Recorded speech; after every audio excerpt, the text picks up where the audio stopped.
That's how the kids was moving on them sheep. Dead ass. Dead ass, man.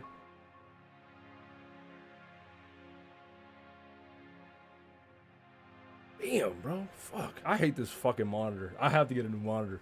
It's not even a monitor, it's a fucking TV. Okay, man. Niggas like, bro, you gotta read the Snapchats. I'm like, bro, that's how you know this shit old as hell, bro. They made Snapchats. Like, who the fuck was on Snapchat? Okay, man. But it's not that many though. And I assume they short. Bro. I assume. Oh man, look at this. This is so cute. Look at this shit, man. Matter of fact, let me zoom out. Earth C. That's what the new Earth is called. C. They couldn't think of nothing better than that.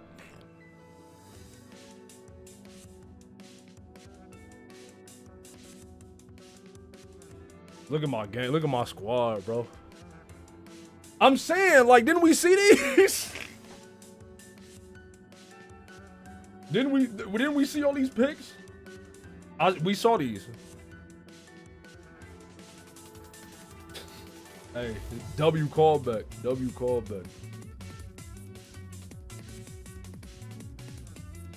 Oh, and that was Halloween. April 2009 was a good time for old Earth to stop making movies. Was it though? Why did you... No way, bro. Why they dress like each other? It's that fucking blue. Fucking Blueface? Me when I see never mind. Car cash problematic, nobody tell him.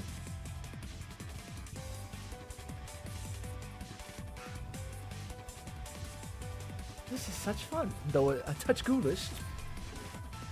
This is kind of fucked up in context. In context, this is kind of crazy.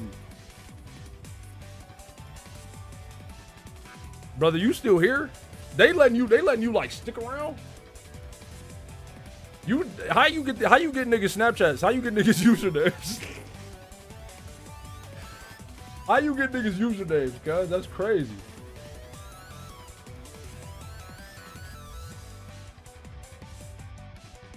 Matter of fact, where the fuck they get all these pumpkins, bro?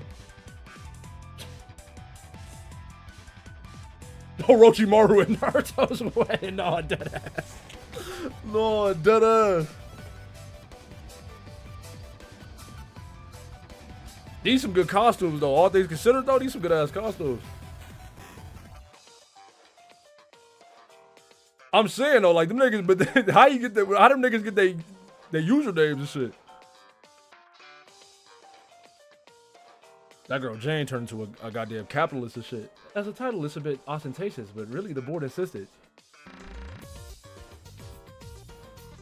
Do I gotta do the voices for the? I'm gonna bring the voices back for the dialogues and the epilogues. Believe that. But I gotta do the voices for the Snapchats, bro. I'm not. Oh yeah, JD, I'm sure you just hate it. Really had to be you and twist your arm to give you a gold name tag that says you're the big boss honcho of Dead Batter Witch Corporate Takeover Smash Grab.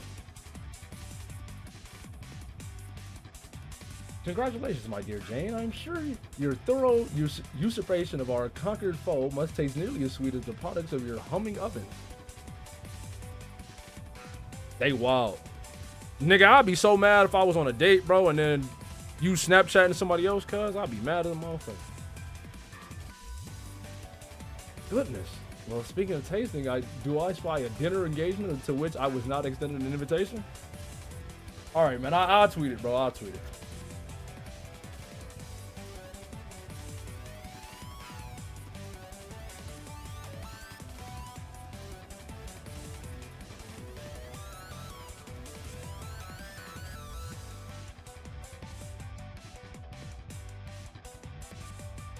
I hate that my phone hasn't learned Homestuck yet, bro. Learn this fucking word. Every time I try to type in Homestuck, that should say homesick.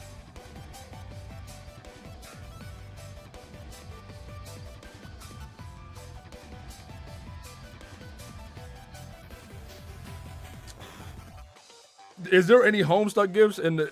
Oh no, okay. It's still some. It's definitely different. It's the different fucking Yeah, I'm picking this. It's a different suite of them now, but they still got Homestuck. Yeah, that's what's up.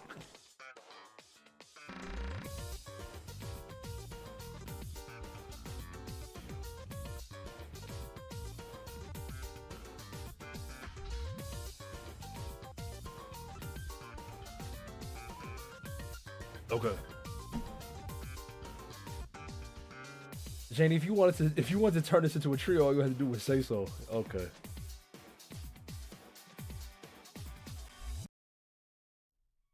Nah, bro. Look at this nigga, man. This nigga got pepper grinders as his horns. That's fucked up, man. Is troll horns like fucking Is troll horns like cutie marks?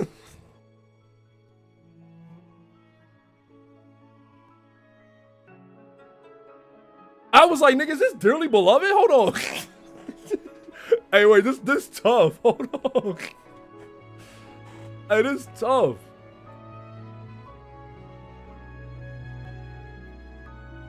It's hard. It's hard. Okay, my fault. I got distracted. I heard dearly beloved. It was like, what the fuck?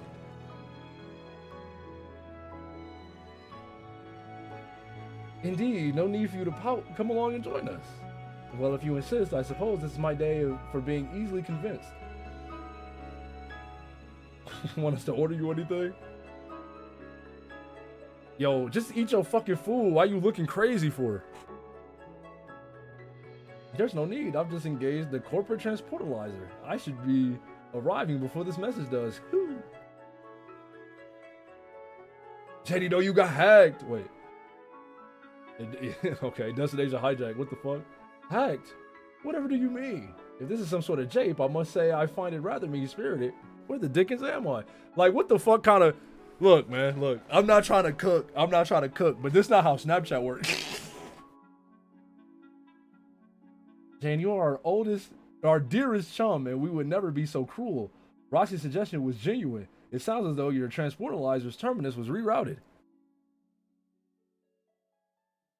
Down with the bucktooth hornless. That's they slur, man. It's Ursa. No, you know what, Ferris? It's a whole different type of Snapchat we don't got. I'm certain I don't know how that could happen. All of our cargo core technology was scrubbed clean by our chief engineer, and I'm further certain that this cannot be a caricature of me, can it? I think it can be. I know where you are. No bother. Clown Fisher, I appreciate the follow. I know where you are. Find a place to hide. We're coming to your rescue.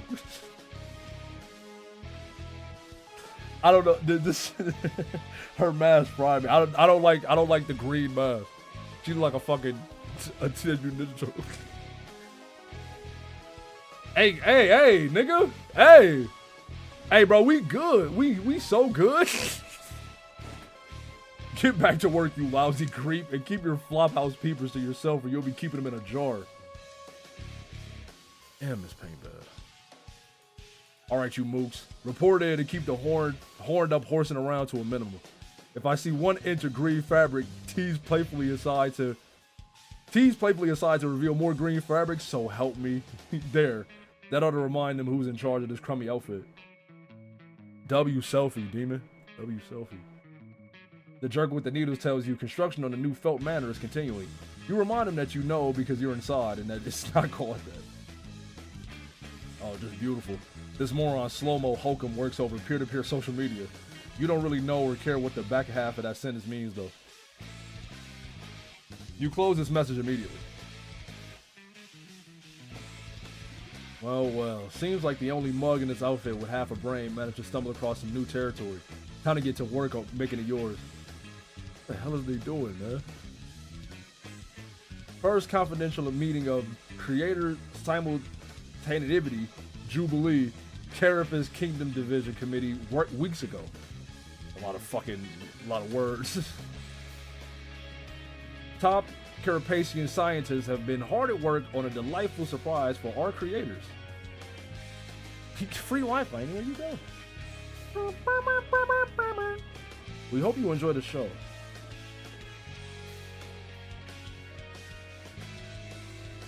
What they terraforming? Lunarscaping? May a convivial creator simultaneity jubilee be savored by all. Yeah, right. Somna formation. Are they trying to make it a fucking crescent? Why? I seem to be... Am I on the moon? Did someone transportalize me to the moon? It seems a rather thin jape, but it could be an intriguing mystery. Alright, you mugs, you say. This looks like a good a spot as any to start carving out a nice piece of the action. Nice fat piece of the action. And quit horsing around in there. Bunch of lousy, no good plush Nimrods. This struggle buggy ain't no dance hall.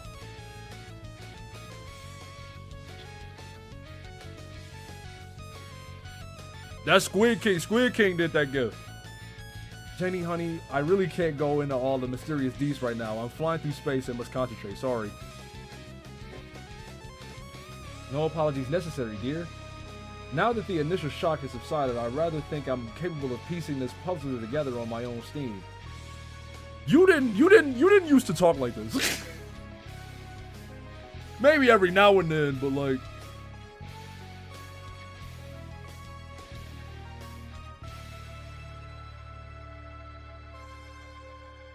Goddamn lousy, stupid moose can't keep their feet to themselves for 5 lousy minutes, you swear to God. I think I'm capable of solving this one on my own, dear. This isn't the first assassination attempt I've weathered. She's a big business girl now. I guess when you get older, you start talking weird. Debris containment field engaged. Yes, yes. I can't watch because I'm at my birthday party. You ain't even have to stop in, gang. I mean, happy birthday. But yeah, man, enjoy yourself. Jane, are you all right, love? Rossi suggested some sort of impenetrable shroud has surrounded your current lunar whereabouts. Should I assume from your tone that you suspect foul play? Oh yes, I think that's safe to assume. But there's nothing to be concerned about, my dears. I have the situation well in hand. Some strapping, well-dressed gentlemen have volunteered their assistance. I wouldn't take their help, to be honest. And look who else I found. Would you believe this disobedient ruffian tried to compel these gentlemen to attack me? I suppose the fault lies with whoever left him off the leash, but he's back where he belongs now. They got you fucked up, gang. They got you really fucked up. I'm putting this charming little imp in charge of my social media management for now. It seems some things have slipped our notice, dearies. Not the least of which is the imminent destruction of the moon. Honestly, we haven't been very good gods to the people we made, have we? They clearly need some divine supervision. Nigga, imagine your god is Jane Crocker. I'd be mad as fuck.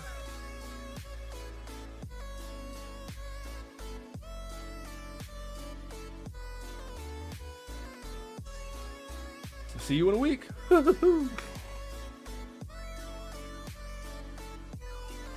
It seems 2 of our creators were near the moon investigating our surprise for the simultaneity jubilee. Fortunately, it seems they weren't hurt. A convivial creator simultaneity jubilee to them and to all. Good dodge, good weave. Happy holiday.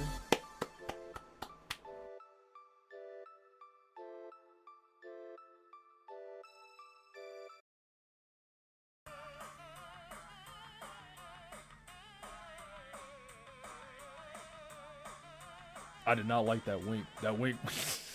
I didn't like that shit. I didn't like that shit. I didn't like it. I didn't like it. That shit. It was fucked up, man. Nah, man. Is that it? That's the last one? Word. Word.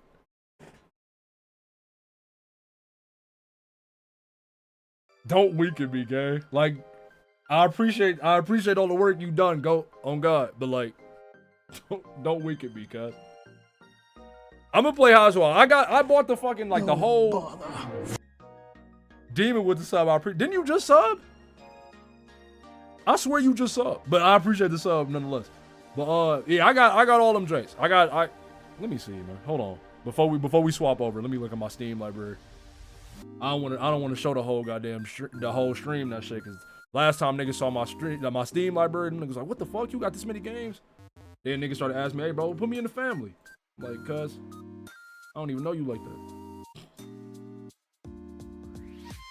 I honestly just don't know how it works. Bro, why the fuck is my Steam fucked up?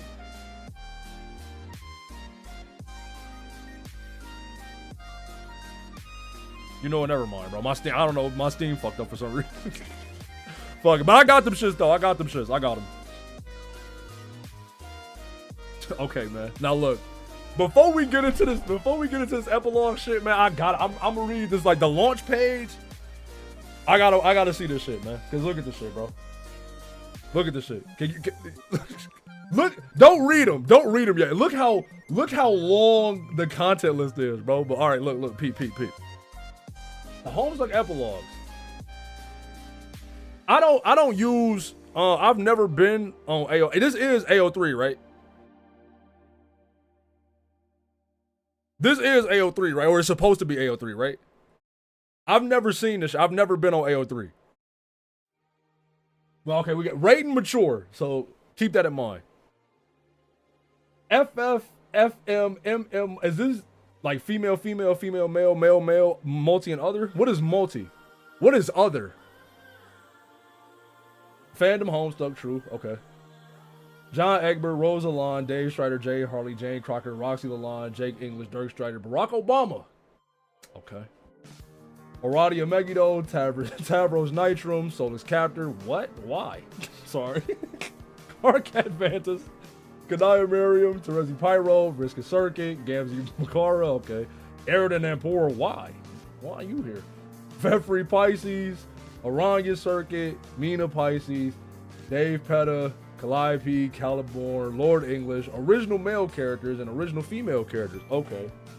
Okay. Now, hey, look, like, for real, lock in, bro. Lock in. Cause I only read the first word. I have not looked at none other word in the content warning yet. So when I read these, it's fresh. I only read the first word, and the first word is already mad concerning. Okay, here we go.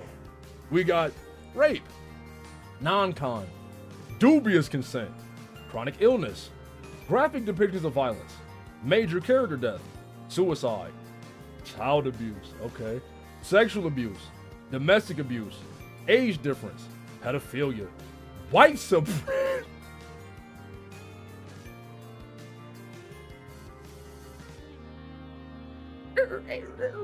Huh? What the fuck? What the fuck? What you mean white supremacy?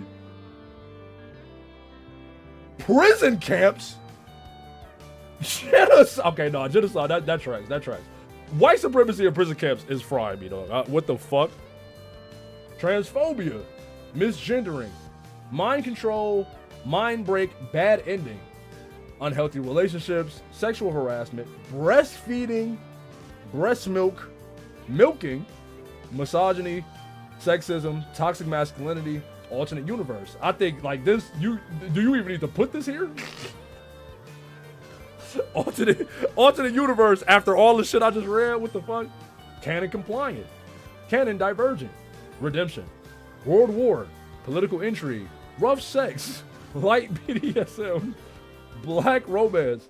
Okay, now when they say black romance, I'm assuming they don't mean, do they mean like kismeses? Like, what do they mean by black romance?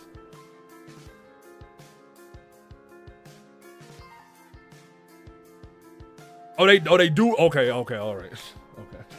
I thought that was some other shit. All right. Child neglect, daddy issues, bad parenting, addiction, alcohol use, drug use, death, murder, incestuous undertones, polyamory, cuckolding, infidelity, gender transition, non-binary characters, identity questioning, detransitioning, mental illness, depression, existential crisis, speciesism, xenophobia, pregnancy, baby, bimbofication.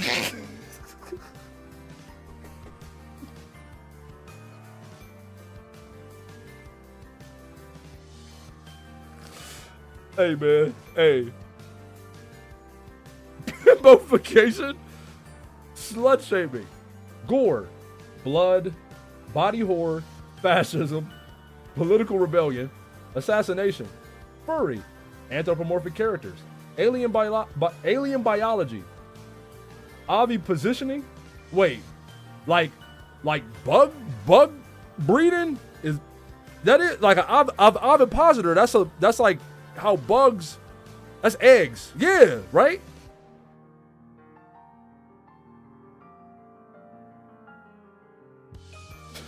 I'm starting to think I might have made a mistake.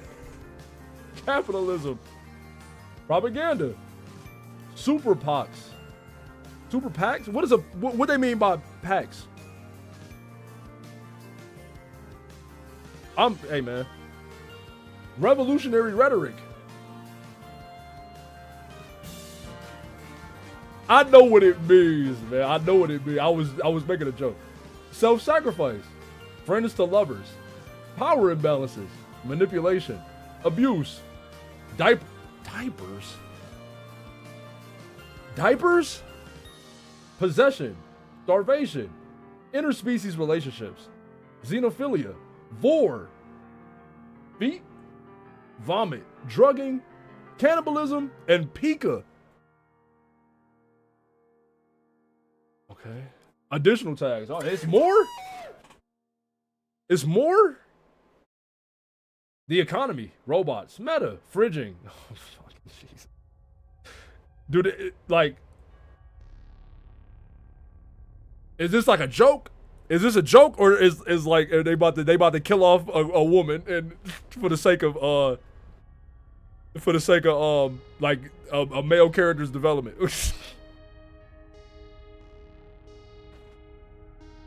Honk, marriage, feet, clown dynamics, children, funerals. Niggas like, just read. What the fuck you think I'm doing? Nigga, I'm reading. Religion, eating, food, aliens, theft, trickster mode, reality television, gerrymandering. Gerrymander. Rapping, guns, eggs, kidnapping, Fago, poisoning, teenagers, ghosts, early 20th century dance movements, clown. Okay. English. 10 years after their adventure began, the heroes are enjoying a well-earned retirement on Earthsea, but John still has one last choice to make. Okay, man. I guess. Get ready. I don't know. Prologue 1. It starts with a crack. Everything else rises up from that like steam, a trembling thread that cuts through space in jagged lines, splintering the void into razor-sharp shards of putrefying leptons and quarks popping apart like raw eggs in a microwave. It's coming undone at a subatomic level, from the bottom up, from the inside out. From the top down, it looks like the eye of a storm, a black hole so supermassive that it spans the width of eternity. It turns infinity into something as thin and fragile as cellophane, shreds it of its dimensions, a piece of paper pinched together at either end, a hole poked through it.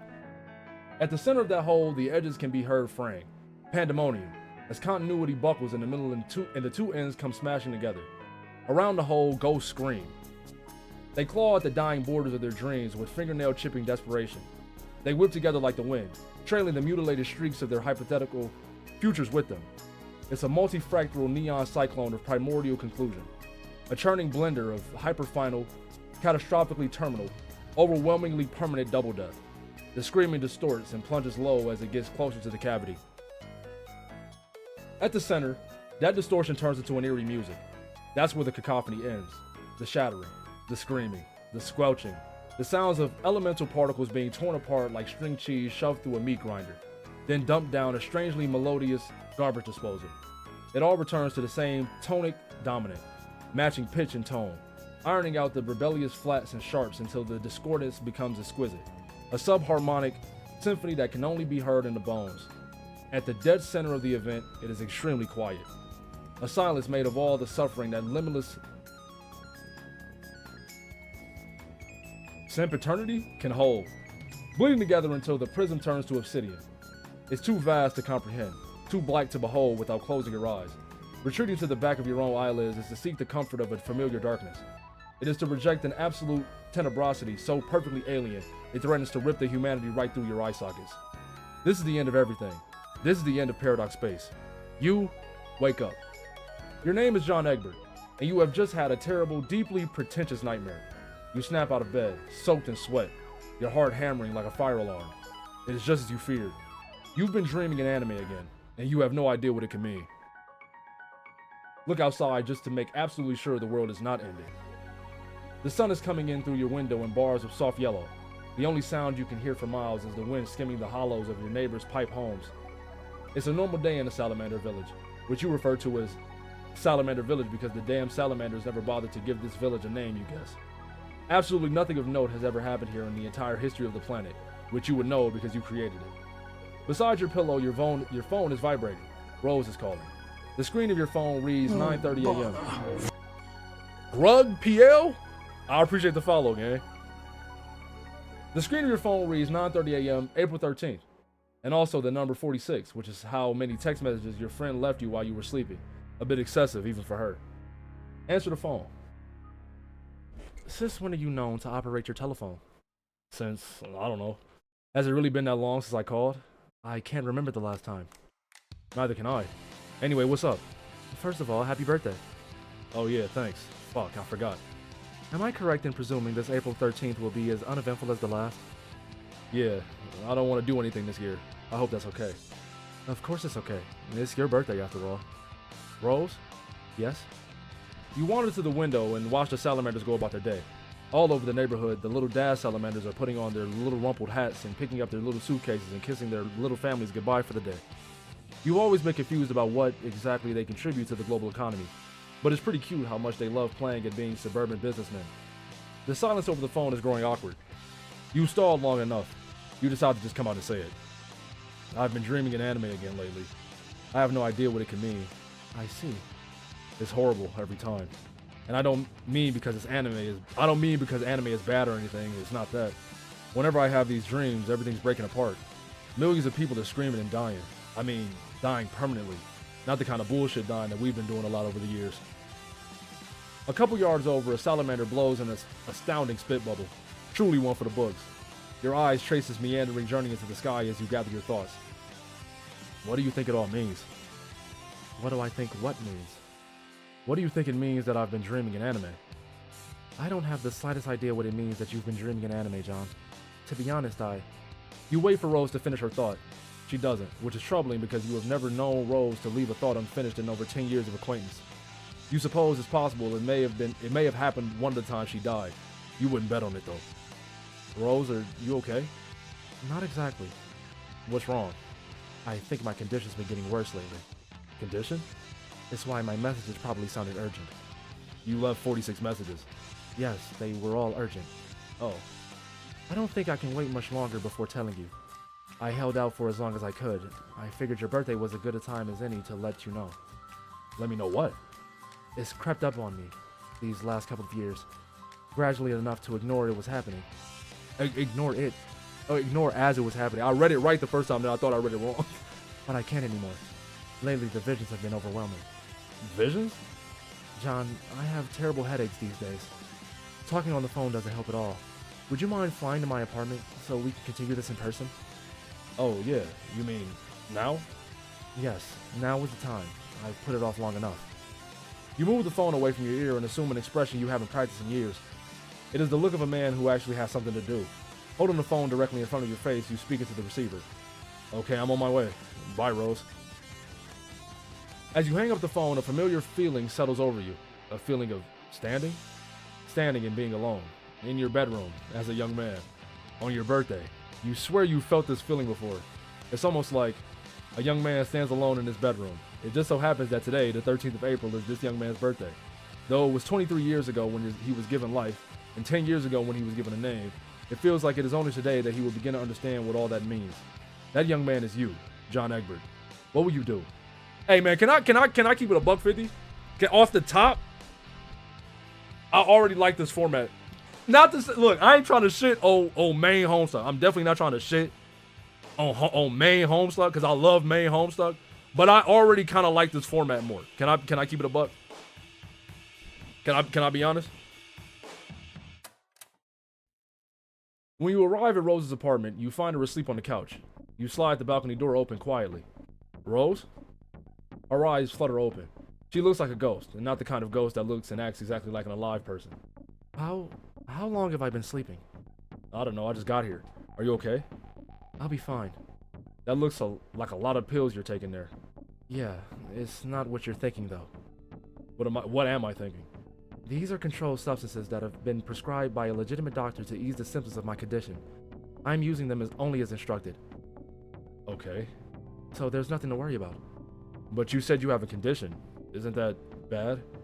You watch her rise in stages. Her arm is trembling where she's bracing it on the couch. Oh, yes. The condition itself is not ideal, obviously. And perhaps it does constitute something to worry about. In the context of a different conversation. All I'm trying to say is, I'm not backsliding, if that's what you're wondering. You spend several pregnant moments saying nothing at all in response to this. You examine Rose's supine, languid form on the couch, optimistic that she will continue speaking any moment now. I struggled with substance abuse for a while, years ago. Remember? Rose, Jesus. I wasn't going to accuse you of being a drug addict, and I didn't fly over here to give you an intervention. It sounded like you had some important stuff to tell me, and the fact that you also seem to be sick is more than a little alarming. I wouldn't say I'm sick. Just having spectacularly debilitating headaches as a result of my visions becoming more frequent. Oh yeah. What are these visions you're having? I'm a seer of light, John. I know. So you mean like your standard psychic visions about the future and stuff? What's going to happen? Should we be worried? It doesn't technically pertain to the future. Well, not our future. My abilities have broadened considerably beyond their previous horizon.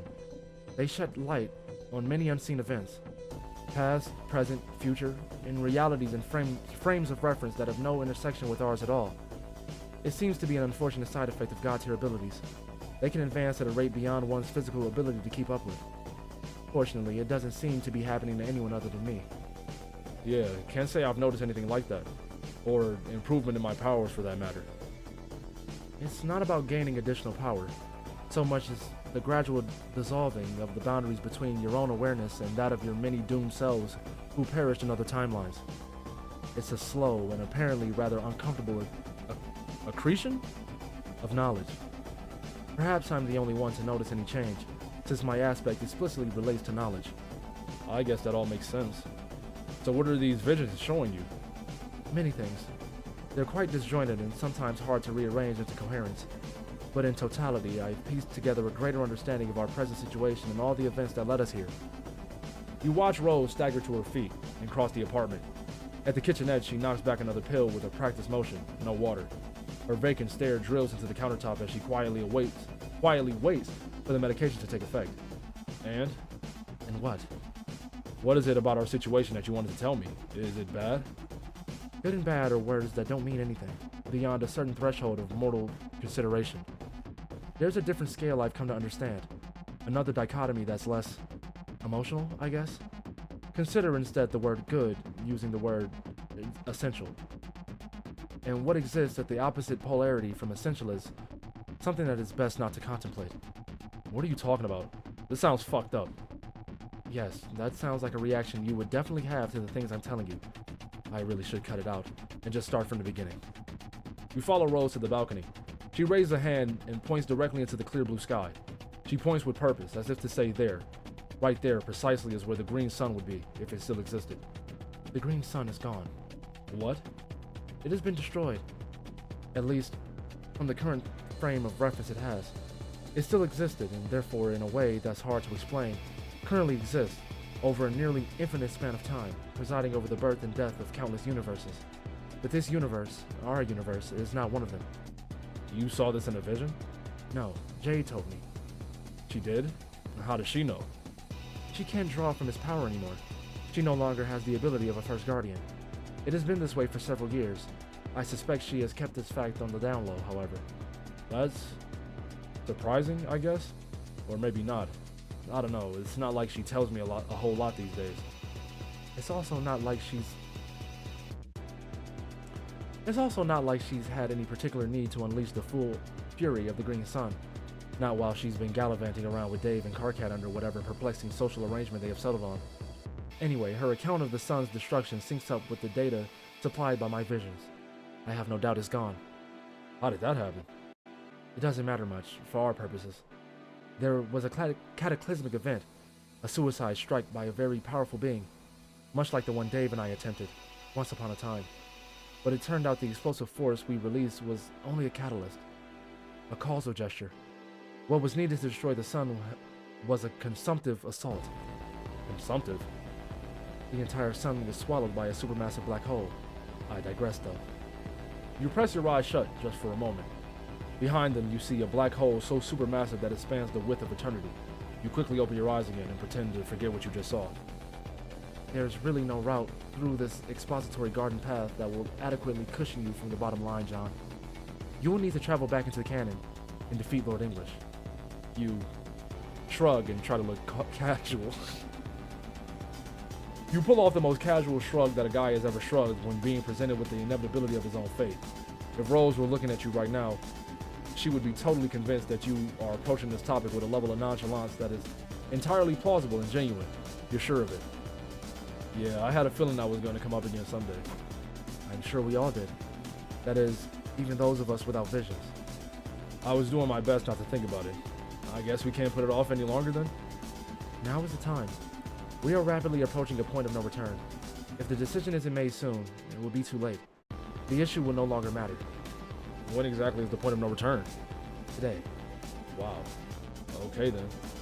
First one question. Why? Why what? Why do I need to go back and beat him? I mean, sorry if this is a stupid question. I guess he's a huge awful monster, and that's just what you're supposed to do with huge awful monsters. Take them down for their crimes and such.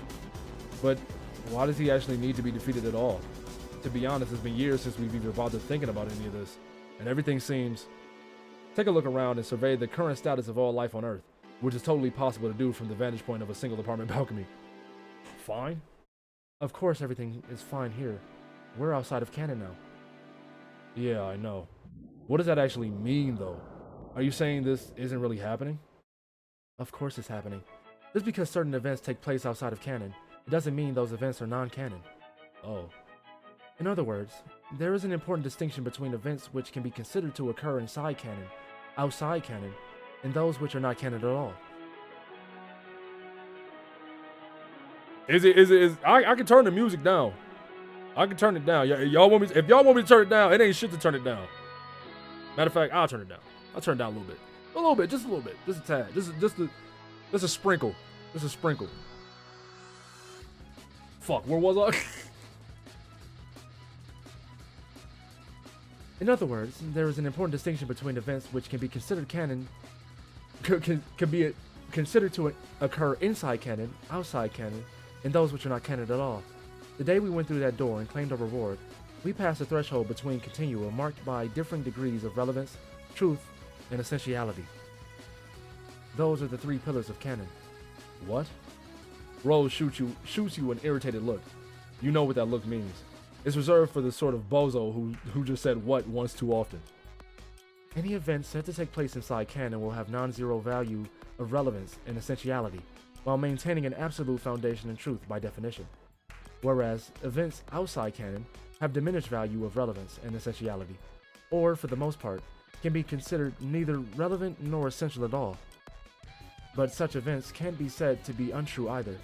Instead, it's better to regard their truth value as highly conditional. Are you still following? Say, oh yeah, totally. Oh yeah, totally. So, to be clear, everything that's taken place here on Earthsea since we exited canon can be considered completely irrelevant, and for the most part, absolutely inessential. Yet none of it can be called untrue, at least up until precisely today. Okay. Then what does non-canon mean? Events that are formally non-canon have no truth whatsoever by definition. They may have relevance and essentiality values that are non-zero, or even quite high, but only as projections along an imaginary axis, resulting from highly subjective frames of reference. But due to those events having no truth, and thus carrying no real weight, the other properties are basically rendered meaningless. You can feel your eyes go wide as the gears in your head slow to a stop. The implications of what Rose is saying are as vast as they are completely incomprehensible. Your mind has just been blown. John, are you okay? Your pupils have gone quite wide, thereby facilitating the appearance that your mind has just been blown. Sorry, I'm just trying to wrap my head around this. You of all people really should have a good intuitive grasp over these concepts already. You're the one with the retcon powers after all. I know. Like, I mostly get it, I think. I just wouldn't have thought to put all of this in such a jargony way. Sorry, that's kind of what I do. It's fine. I'm just a bit rusty is all. It feels like it's been so long since I did or even thought about anything that mattered at all. Yes, the longer we live outside of canon, the more tenuous our relationship with canon becomes. Hence the urgency. Then what's going to happen if we keep dragging our feet? I mentioned that events outside canon have a truth value that tends to be conditional, remember? Well, I did. But let me put it another way. As long as we live outside canon, everything that happens will technically be real, but only conditionally. There are certain crucial events inside canon which must happen in order to continue to prop up the legitimacy of events here on Earthsea. And you specifically, John, have a responsibility to make sure those events take place. Yo. What's them niggas' name? Phil Lord, Chris Miller? Ain't that they names? Yo, they owe Hussey a check, nigga. Dead ass. What the fuck? Oh, them niggas Hussey a fat check, nigga. What you mean? And I take it that means going back and killing Lord English? Yes. His defeat is the keystone to this entire continuity. Much like his life, in some sick way, governed the overall design of the bridge which that keystone was holding up. But without it, all of this falls apart. Everything we've been through, in a way that's impossible for a single mind to fully comprehend, becomes retroactively discredited. So, reality will be destroyed or something? Hasn't that already sort of happened? I mean, when all the black space started cracking? No. This consequence isn't physical, or even a disruption of the timeline. It's more of a conceptual unraveling. If you miss the chance to authenticate canon events, something will take place that's a bit difficult to describe, but I've encountered a term for it. It's called dissipation. Like a notional fading, as if something somewhere is undergoing a process of forgetting. And we are what is being forgotten. All ideas, people in their full potentialities, possible outcomes in their specific unfolding, all these things live inside conscious frameworks. The further removed we get from authentication of canon events, the less relevant they become, and they slowly fade from the conscious frameworks which kept them stable. Make a theatrically startled expression. Okay, I guess we don't want that to happen, or unhappen, whatever. So I just retcon poof back to English and start like brawling with the dude? Don't be ridiculous. You wouldn't last a second. You'll need a team. Also, you don't want to just dive headlong into a battle with his hulking adult form. That would be tactically foolish. And furthermore, would skip over some very important steps needed to authenticate canon. Like what? I mentioned that English defeat was the keystone to the continuity, but this is an oversimplification. Yikes. Well, we sure as fuck wouldn't want to simplify anything. I'm saying, eh? John, please don't be a... I'm unwell, remember? Sorry. The true keystone, which is a necessary component of his defeat, is the Juju. The house-shaped object you stuck your hand in to gain your retcon powers. Oh, yeah. While empty, it resembles a gap, like a hole in canon, whose only purpose is to be filled. In serving that purpose, it grants one with the radical canon-altering powers that would be needed to fill it. Once filled, it becomes solid, no longer a gap, but a serviceable, load-bearing wedge in our continuity, like a keystone. And once delivered to English and directed his way, it empties itself again, releasing its narrative-bridging payload. It functions as a weapon, and in some manner will bring about his demise. In some manner? It's a complicated artifact, as old and unfathomable as anything else in paradox space, like the Green Sun, or English himself. Don't worry about it for now. The important thing is that, in the due course of your travels, you end up loading and unloading this weapon. How am I going to do that? Once you set things in motion, it should just happen naturally through the narrative momentum of your journey. I'm really just warning you about it rather than instructing you. Okay, thanks. You're welcome. Rose looks at her phone. You recognize Kanaya's distinct typing style in the window. Rose's thumbs begin to fly across the keypad. She continues to text as she talks. So, if we're gonna go back and kill him in time to authenticate canon, I guess we have to get going soon. Like, today? Yes. Are you sure you're actually up for a fight, though? No offense, but you're looking a little worse for wear. I'm not going. Oh. None of us are. Only you. What? But you said... John, this is the victory state. What the hell does that even mean? When we went through the door and passed beyond the threshold of canon, we effectively retired from bearing any responsibility for influencing canon events. We've all been sort of decommissioned as active players on the cosmic stage, with severely diminished relevance attributes. All of us except for you, of course, since you've retained your retcon abilities. Okay, I get that, kind of. But couldn't you all just come along anyway? We could, but it wouldn't serve any purpose. It wouldn't plug up the remaining dark spots in canon. You'll need a group of active players, those still stuck inside the stream of canonic karma. Who? Nothing too extravagant, just different versions of us. Younger versions from a particularly dysfunctional impasse in our journey. I can point out the exact moment in canon you should be disrupting, and how you should disrupt it. In fact, I've already written it down to spare you the trouble of remembering. Rose leads you back inside and retrieves a letter from her desk. She hands it over, still typing one-handed on her phone. She sits down and you read the letter. Huh. Is anything confusing about my instructions? No, I remember all this. It shouldn't be a problem. It's just weird to think about revisiting this. It seems like an eternity. Like, we were all completely different people back then. I assure you, we are all still fundamentally the same bunch of losers. Rose is ultimately right about that, the way she is about most things. You continue to scan the letter and grimace slightly. Should I really punch her in the face? Yes! Yes! Yes! Yes! My fault. I'm sorry. I don't know what came over me. I felt kind of bad about it last time I did that to someone. Yes, you absolutely should and must punch her in the face. You exhale and turn the paper over in your hands. The other side is blank. You flip it back over, having fully processed the instructions drafted in the polished purple handwriting. You like how Rose still writes in purple after all these years. Some things never changed. Alright, it seems straightforward enough. I mean, aside from the part where we all have to fight an invisible monster. He isn't entirely invincible. He will be vulnerable to Dave's weapon. I believe other Gambits should present themselves as well. I don't think it would serve the mission well for me to tell you exactly how it will go. But at least I can offer this bit of encouragement. If you follow my instructions, English will be defeated. It is an absolutely essential outcome. And essential, if you'll remember, is the word we should be using instead of good. I see you're advising we go after him when he's young. I guess that makes sense. We gotta kill baby Hitler. When you go back in time, would you go back in time and kill baby Hitler? That it seemed like that's, you know, what the epilogues are setting up. You feel me? Like, would you actually, do you got the gumption to kill baby Hitler in the cradle? I see you're advising we go after him when he's young. I guess that makes sense. Go get him before he gets all big and strong. Like, kind of a surprise attack? Sure. That dude sucks. He was taunting me a while back. Like, I think he wants me to come fight him. Anyway, I just ignored him, obviously, because I'm not a stupid idiot. But I guess today will be his lucky day. You take a seat next to Rose on the couch.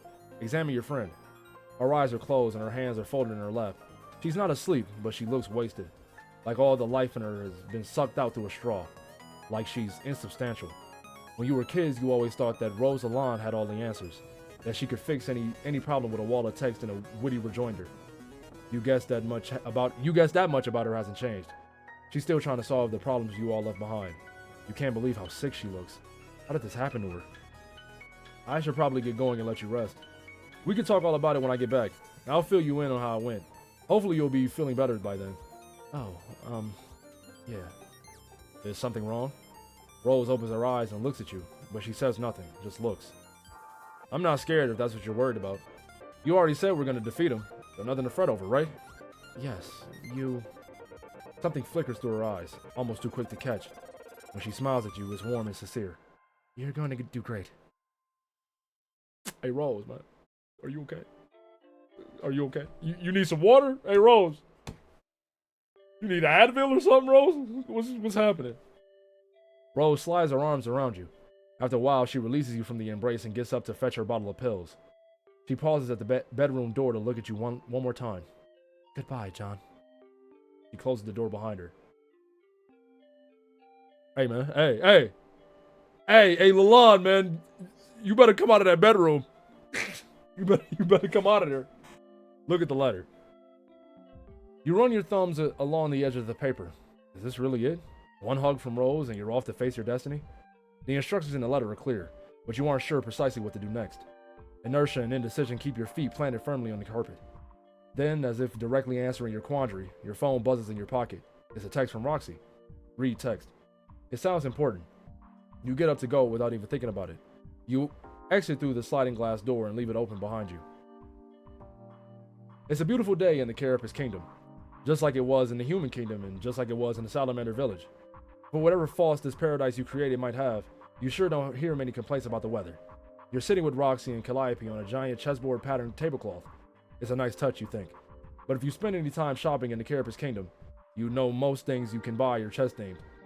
Friendly Carapacians go about their day around you, passing through the park with their eyes politely averted as they pretend not to notice that 3 celebrities are having lunch in the grass nearby. It's extra polite of them, because you and Roxy are having a very personal conversation.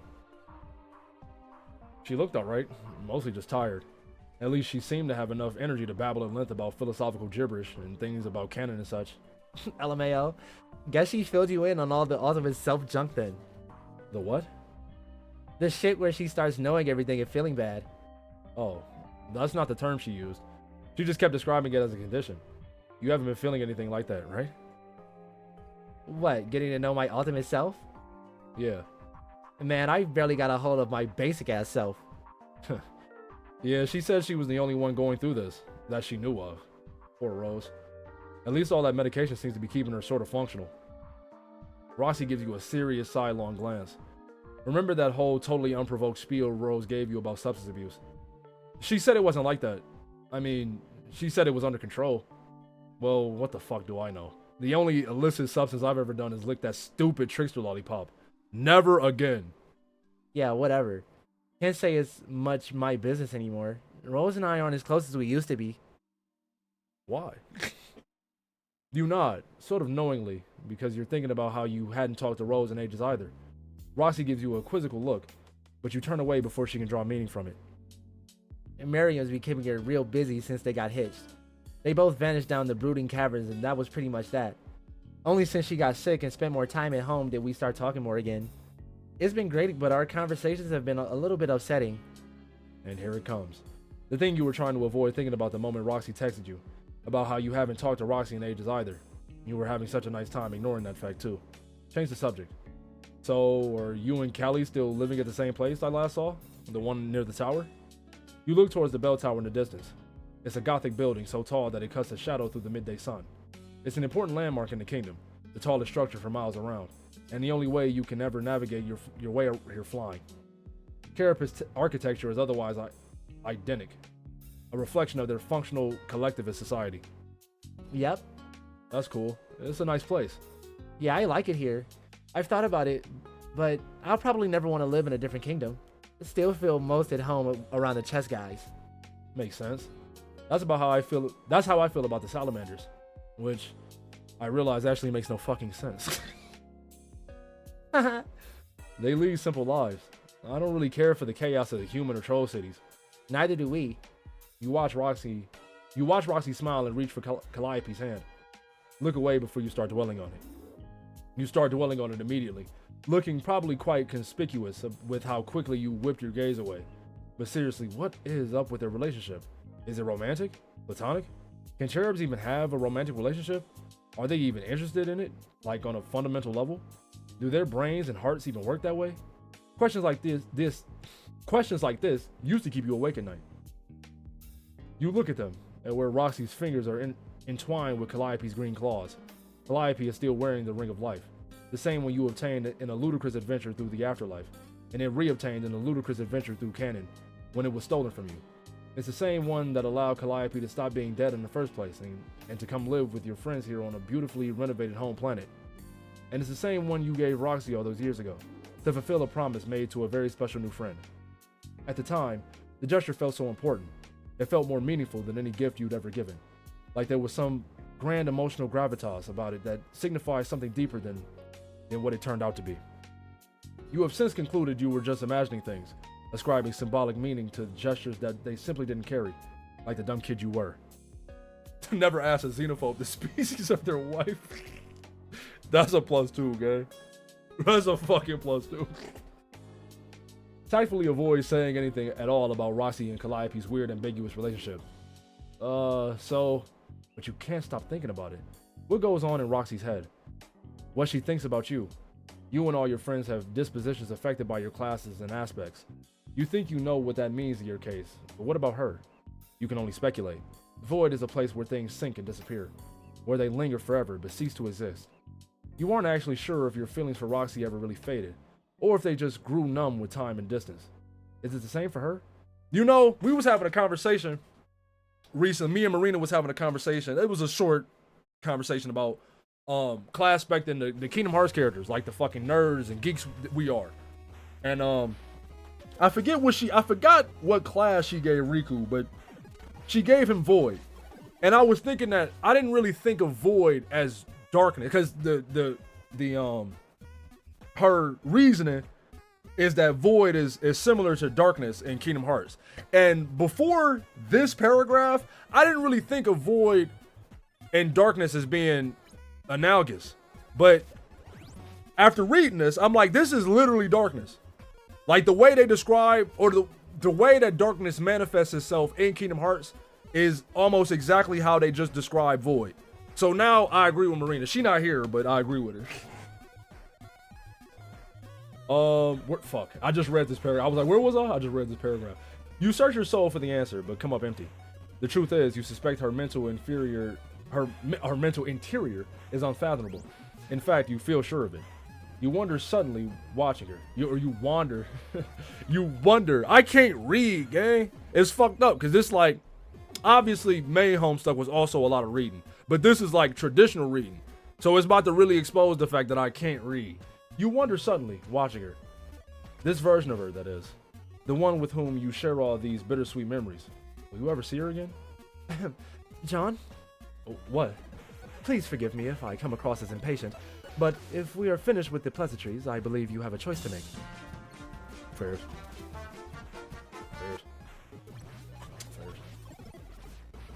I don't really think of Riku as heart neither. I honestly, now that they describe Void this way, I think that nigga Void. I think him, and I think you could argue that Terra is Void as well. I honestly haven't given the class spec and the Kingdom Hearts characters that much thought. Except for Sora. Who I think, I gave the nigga heart. He honestly, I don't know, I think in a way you could describe Sora's heart, but I think blood fits him better. I said this on Twitter. I think it depends more about where, like, on what timeline you ascribe Sora his class spec. Because I think if you think about it earlier, I think he easy blood. But I think if you think about him, if you was to class spec Kingdom Hearts 4 Sora, I think that nigga heart. But I think if you class spec like Kingdom Hearts 1, Kingdom Hearts 2 Sora, that nigga's clearly blood. We was talking about class specting the Kingdom Hearts characters, because I was saying how you called, I forget what class you gave Riku, but I remember his aspect, you called him Void, and I was like, I don't really think of Void as being darkness, or rather, I don't think of darkness as being as Void. But this paragraph right here, like, made it very clear to me that Void and darkness are the same thing. Class spec Ventus real quick. Ventus? That's a good fucking question.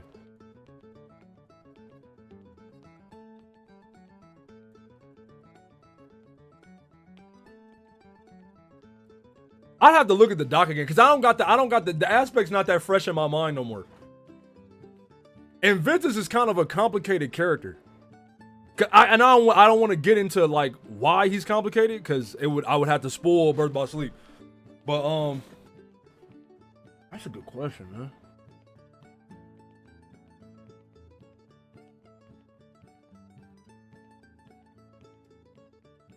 If I sit here trying to think about class back to the Kingdom Hearts characters, we gonna be here all day, bro. But yeah, bro, that's low-key complicated because Ventus is a complicated character based on like what happens to him. Well, you playing BBS now? I'm surprised you ain't go straight to Days. Or maybe did you watch Days? Cause you just finished 2, right? We yapping, man. We yapping. Fuck it. You watch Days? Damn. I mean, I guess it's just a fucking movie. But where you started with Ventus's playthrough? I told you about Days.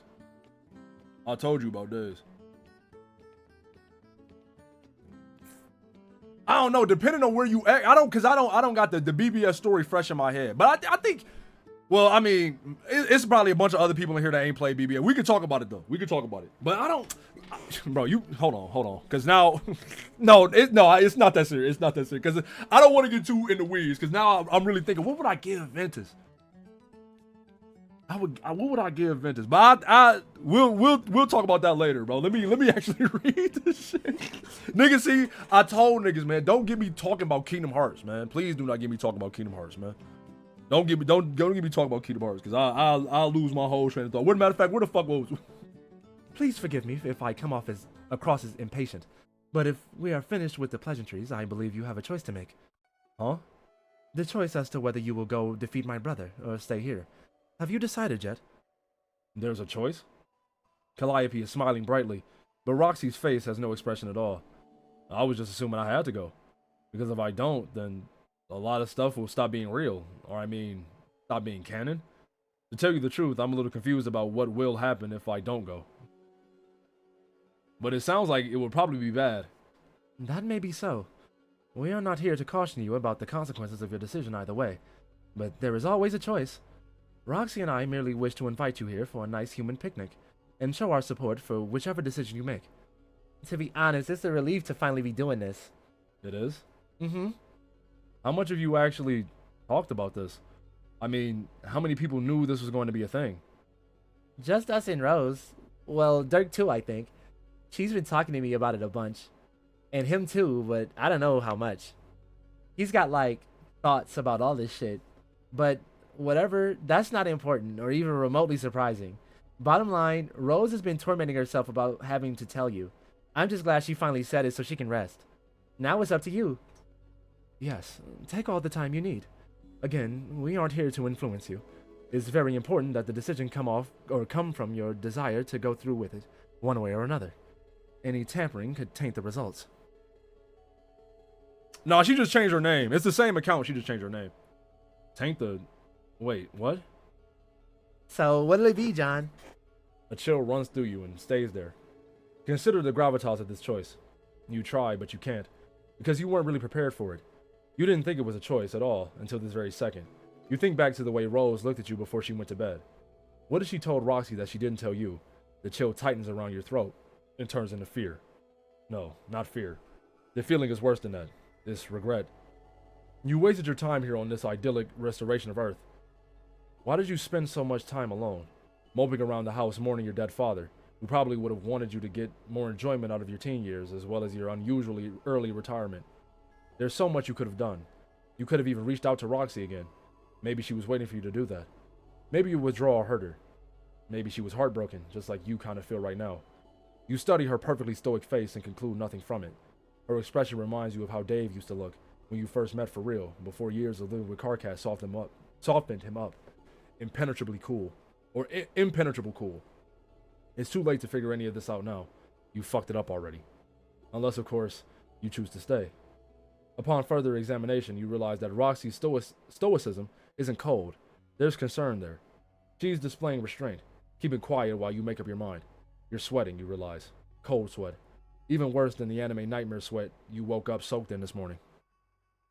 John, you okay? Looked like you were gonna pass out there for a second. Suddenly, Calliope bolts upright. Of course. What was I thinking? This decision is far too important to be made on an empty stomach. She fetches the picnic basket, which naturally has been sitting there on the tablecloth since the moment you arrived. Here, before you choose which path you're going to take, you should decide what you'd like to eat.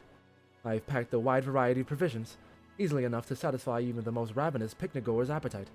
Behold, an array of savory delights for the carnally inclined, or perhaps something for your sweet tooth, if a lust for treats is what stokes your desire.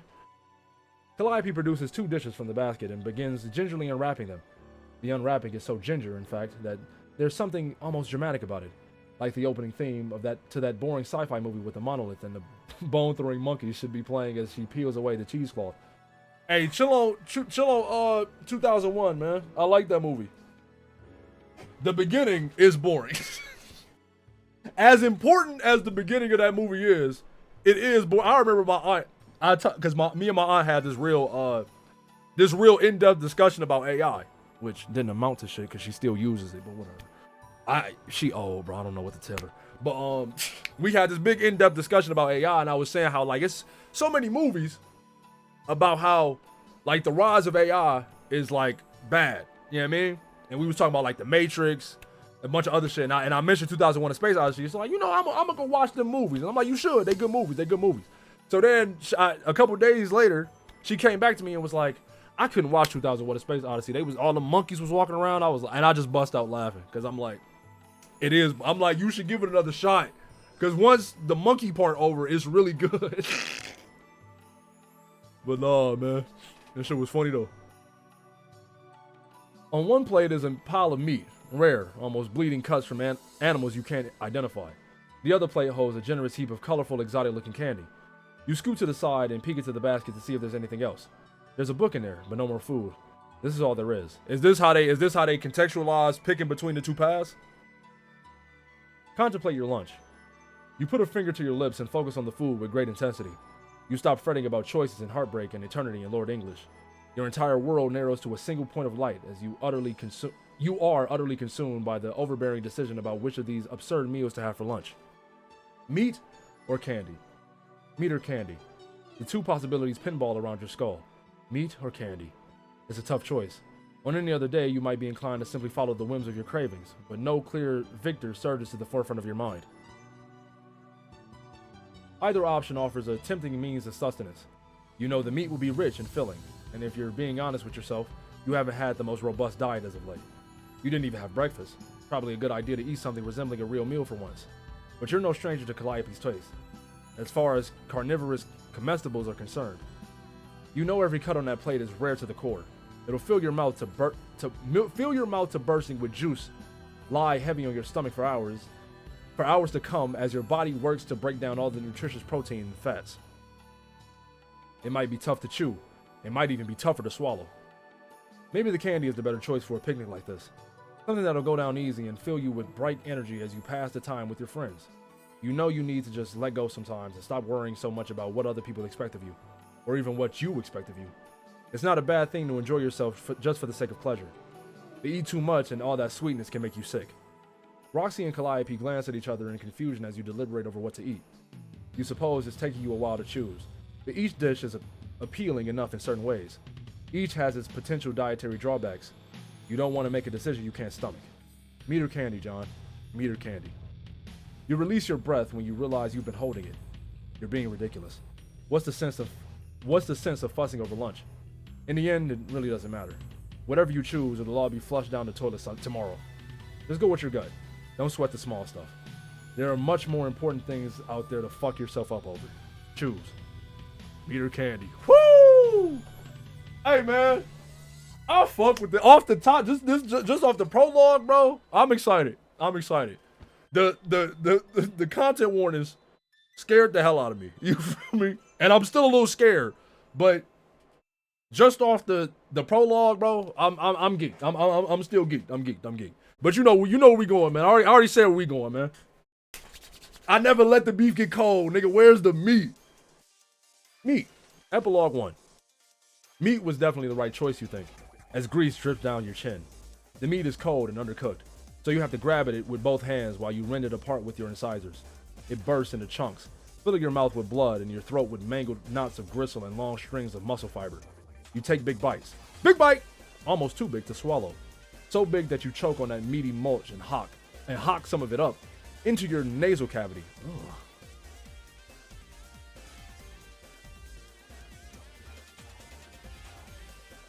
Hey, if you swap between meat and candy over and over, you get the egg. Hey, +2, gang, +2. You sneeze out a gooey rope of phlegm and flesh. You stop for a moment to wipe your face, but your chin is still slippery after you swipe the mess away. Slivers of meat catch between your teeth as you masticate with your bestial enthusiasm. You use your thumbnail to fish them out. Yuck, nigga. You could, hey, Callie, you know I love you. For real. I love you for real. You couldn't cook this shit? What the fuck? This motherfucking goddamn steak tartare. What the fuck? Finish up. Some of the blood is coagulated on the surface of the plate. You grab it from Calliope and lick it clean. She watches you, calm, placid, alien. Roxy has leaned forward to scrutinize her slovenly feasting, her eyes wide and intense. You stare back at them with your hands coated in unctuous organic matter and flecks of seared skin. The blood on your hands is so thin that it's like oily Kool-Aid pooling in your palm. Think suddenly about all the many horrible crimes committed by Lord English. God, that guy is the worst. The memory of his stupid face and his terrible art and all the abominable misfortune he has caused across multiple universes and timelines makes your meal start to curdle in your stomach. The meat sits there like a big lardy mass, a black hole bursting the universe apart around it. You feel like rocks are churning in your gut and your mouth begins to water, hot and sour. The flavor of the afternoon air changes around you and it's too hot, almost suffocating. You swallow back a mouthful of pungent bile as your eyes swim and lose focus. You know what you must do. I know what I must do. Of course you know. What kind of guy would you be if you stayed here, when you're the only one in existence capable of completing the grim task? A pretty shitty one, who just sneezed up a chunk of raw meat in front of a girl you used to have a gigantic crush on. I have to go back and kill Lord English. You sure? That wasn't her voice. You sure? That also wasn't her voice, but whatever. I think so. It'll probably be hard, but I think it's the right thing to do. Everyone is counting on me. Roxy pulls back and takes a deep breath. It's a very thin breath, and her bottom lip quivers a bit when she sucks it in. She looks disappointed, though you could be misreading her as usual. Calliope looks, well, her face is a permanently grinning skull. You'll be damned if you know what's on her mind either. I understand. No one says anything for some time. A pleasant breeze rolls down from the hills. In the distance, the bell tower chimes twice. You notice that a group of Carapacians have stopped to stare at you, with beady-eyed fascination. The front of your shirt is stained with dark, slimy patches from the meat. Christ, why did you have to eat that meat like such a slob? Where the salad? You feel me? Like, where the veggies? Where the carbs? This is not a balanced plate, bro. You feel me? Straight meat or straight candy? Like, damn, nigga. What about a balance? You feel me? Fuck. So, is that it? Should I, get going? If this is your decision, then yes. There's no time to lose if the choice you have made is to matter. Calliope closes up the picnic basket and stands. Roxy follows, taking Calliope's hand in hers again. Say goodbye? Okay then. Thanks for inviting me to this picnic. Guess I'll see you both when I get back? Neither of them reply. You look from one to the other, then back again. A loud belch escapes your mouth, catching you completely off guard. The gastrointestinal ambush releases an invisible cloud of chewed-up protein odor into the public park. The gross ball of muscle roils and snarls in your belly like an unruly groundhog, prodded yet reluctant to come out and see its shadow. Ugh, why are you thinking about this? Hug them, dummy. You hesitate a few awkward moments too long. When you go to hug them, they've already turned away, leaving you standing in the middle of the park alone with your arms half raised, cupping the air. It's so pathetic that the eavesdropping Carapacians finally scurry away, overwhelmed by their secondhand embarrassment. You didn't even know they could get embarrassed. You drop your arms and sigh. Time to get on with it. Before you leave, you fly back home and take one last look around Salamander Village. You breathe in the clean, crisp air, listen to the pipes chime, soak up the unfiltered sunlight. You then head inside for a wipe down, since it feels like you've been making face down snow angels on the floor of an ill-kept slaughterhouse. You head to your bathroom and wash all the meat off your face, but somehow you still don't feel that clean. An invisible layer of oil seems to cling to almost every square inch of your body no matter how hard you scrub. You go to your bedroom desk and dig out some stationery. Write, Dear Roxy. You've never written a note so quickly, or with such clarity of heart and mind. When you're done, you write 9 more. Your hands leave grease stains on the paper. You leave 10 envelopes on your bed, arranged in a tidy circle with the names of your 10 closest friends written on them. Then, with absolutely no fanfare, you leave all of them, and this idyllic world you've created behind to zap yourself back into canon. Damn. Bro, In the heart of the Troll Kingdom's capital city, Dave and Karkat are sitting on their couch with a foot and a half of space between them.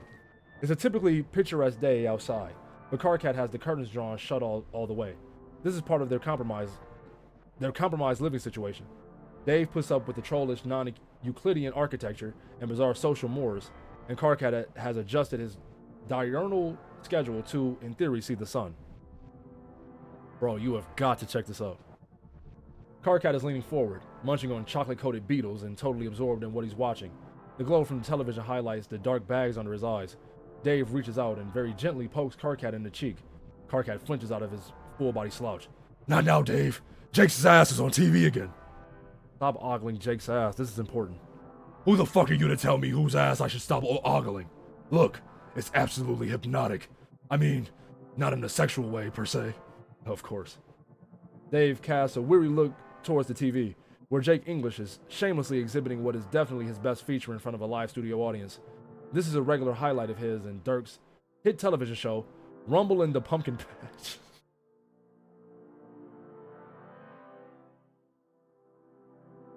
Wow. A schizophrenic cross-section of rap battle and robot wrestling that Rose once described as an exploitative, almost Dada-esque clusterfuck of circumlocutory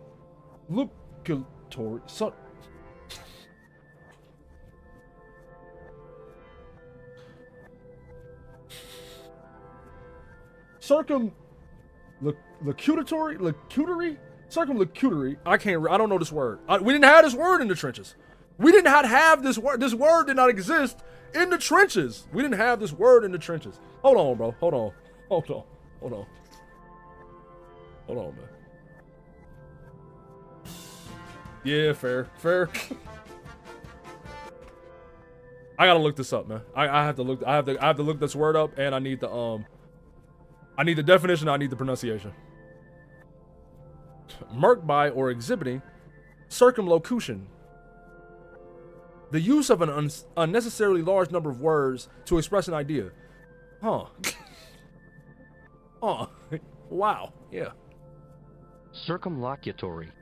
Circumlocutory. Circumlocutory. Circumlocutory. Circumlocution. Circumlocution. Circumlocution.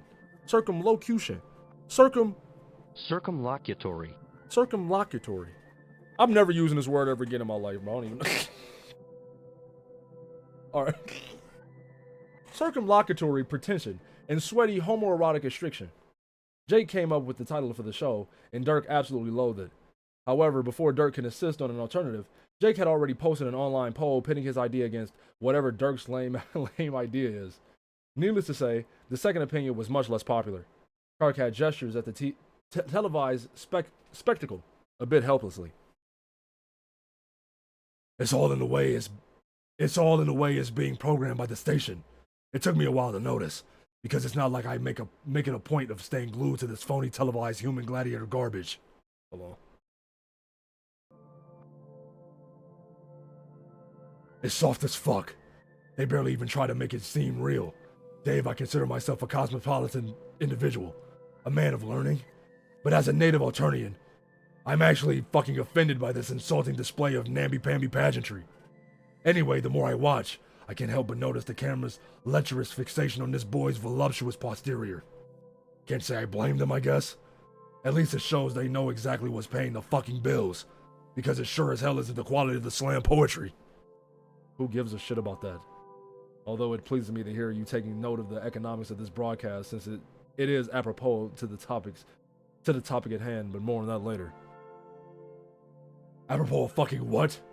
I don't have time to scope the latest meme, Dave. You are coming perilously close to cutting into my important leisure time as it is. Leisure time. This is all you ever do all day. Also, it's not a meme, it's much more important. Oh, excuse me, hotshot. But what possibly could be more important than the latest meme? That was a joke, FYI. Now leave.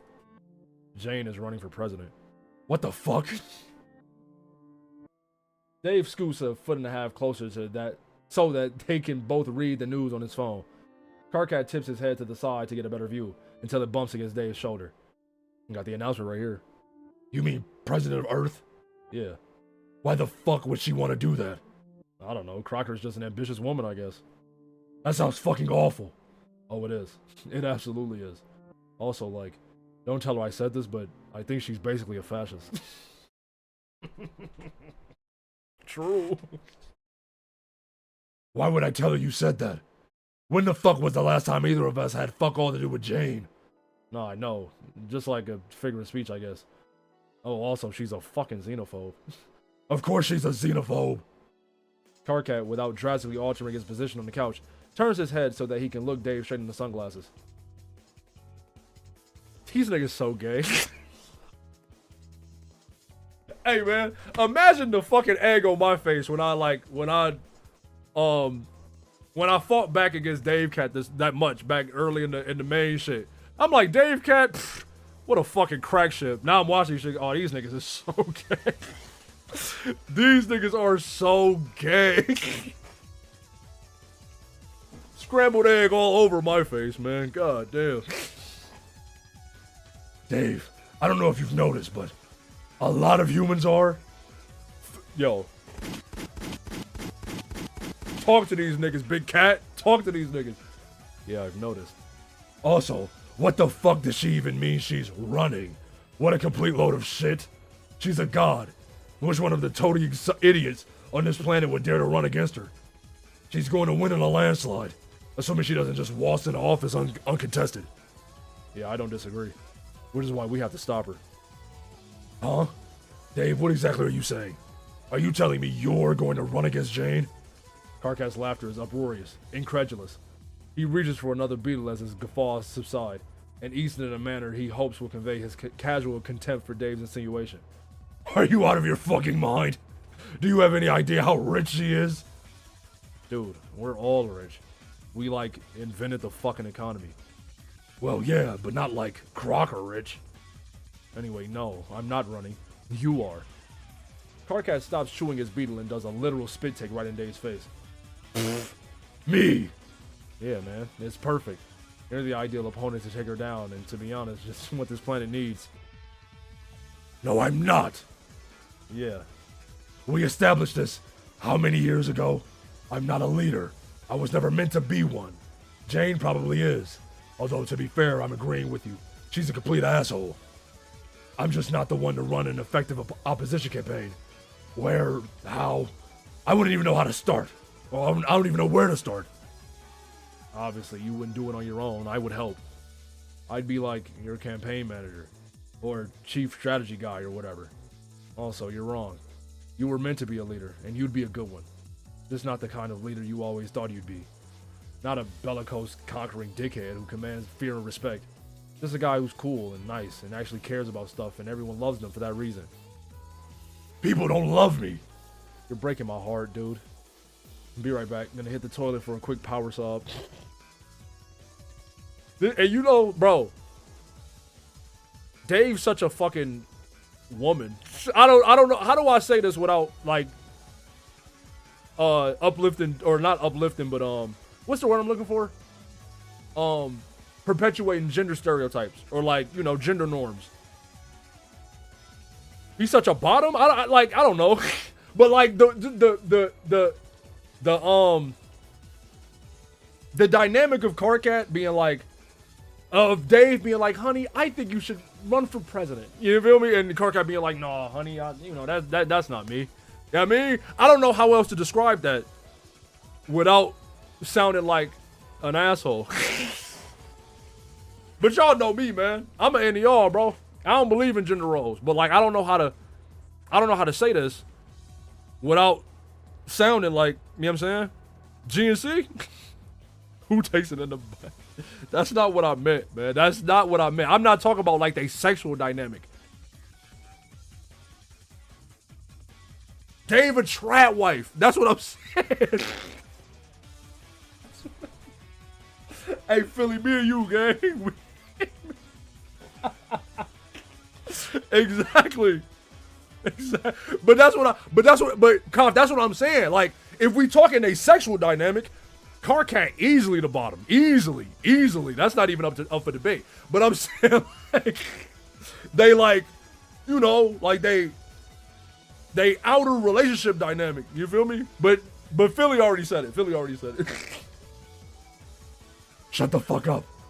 It still amazes me how little awareness you genuinely seem to have of how insanely popular you are on this planet. It's fucking adorable. You're wrong. All I see is Jake on TV. And Jane in the news stories about her stupid business and Dirk doing whatever. Fucked up shit he's doing with his celebrity presence. I see your mug a lot too, Mr. fucking political puppet master. You get more votes than me, and you know it. You're probably just a coward. You only see famous humans on TV because you just avoid all Troll Kingdom channels deliberately.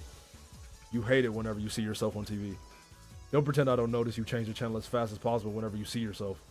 Yeah, well, maybe I... Carcat hesitates, then slouches back into the couch cushions, restoring the customary foot and a half of space he and Dave usually keep between them, except when watching horror movies, eating chips, or talking about the top 600 things Carcat saw earlier that day because he made his intrepid annual decision to go outside. This nigga Carcat is a fucking lame, cuz. Maybe I don't actually like being famous, and maybe that's as good as a fucking reason as any not to run for the fucking presidency of Earth. Not to mention the idea of an election is kind of a fucked up and weird thing to me culturally anyway, and I'm still kind of getting used to the idea that people can just choose their fucking leaders and not have the same old merciless in power for several million years. Well, what better way to acquaint yourself with democracy than to take a crack at high office yourself? Dude, seriously, you would absolutely kill it with the troll voting bloc. The entire kingdom would vote for you. They'd go ballistic if they heard a troll actually had the guts to run against Jane, let alone one of their heroes. And frankly, just between you and me, Jane is... how do I put this? What? Okay, I'll just be the one to come out and say it. She's gonna be a fucking disaster for the economy. I guess I have to admit, part of this, for me personally... Part of this, for me personally, is... What are you saying, Dave? It's about Obama. Oh, but Barack Obama was in the character list. Very slowly, Carcat raises his right palm and forcefully unites it with his own face. He barely even got a chance to prove himself. He was sworn into office and it was cool and everything was gonna be great, but then everyone died a few months later because of meteors. Dude was just getting warmed up. So sad. I wonder if he would have fixed the economy. I bet he would have fixed the economy. Dave, as much as I enjoy listening to you ramble through yet another chapter of your freestyle Obama fan fiction, don't you already have a basis for knowing how his presidency would have gone? I mean, wasn't he the president in the timeline Jane grew up into? Oh, yeah. I mean, yeah, of course I know that. I just don't actually, I don't like to think much about that timeline. It doesn't really feel like it's canon. Yeah, you can join. Type exclamation. I can type it for you. I'll be telling niggas to type exclamation point Discord like a lazy bastard. But yeah, you can join. Everybody, you can join. But we do got a rule: no minors. No minors. You feel me? Cause we be in there wilding. Can I? How much longer we got in this page? Damn, this page. We still early as fuck in this page. Although he got a piss again. I'm gonna go through it. Or I'm at least wait till the next like narration block. Oh, yeah. I mean, yeah, of course I know that. I just don't like to think much about that timeline. It doesn't really feel like it's canon. Did some clowns take over the world or something? I don't want to talk about it. The point is, in the world that mattered more, I mean like, the one I belonged to that I used to imagine had a real future. That didn't involve meteors or a fish dictator or the American political landscape turning into a nightmarish daily joke. I still wonder what could have been. If the old man could have saved us all. But instead he died probably. Or maybe not. Maybe there was like an escape hatch in the White House that led to his own secret presidential session of Spurb.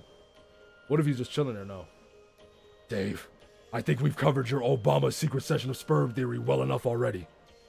I know. I'm just saying is all. It's a beautiful dream.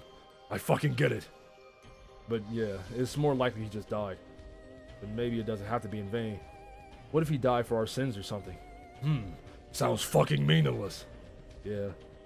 But I mean, what if, like, he could be reborn? Yeah, we've been over your Obama god tier head canons too. No, like, reborn as you, metaphorically. You could be the great president he never got the chance to be. You could give the people hope and shit.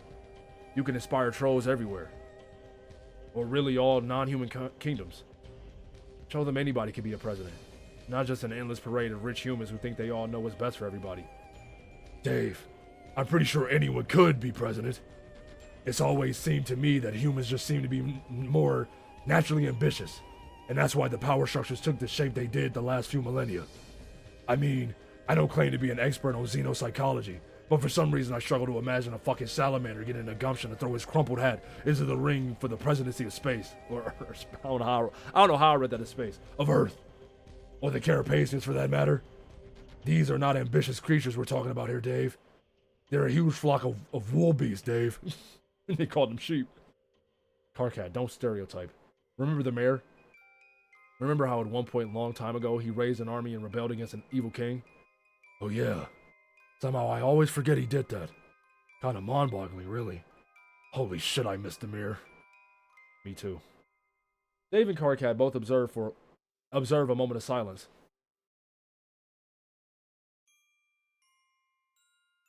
The mayor died. I didn't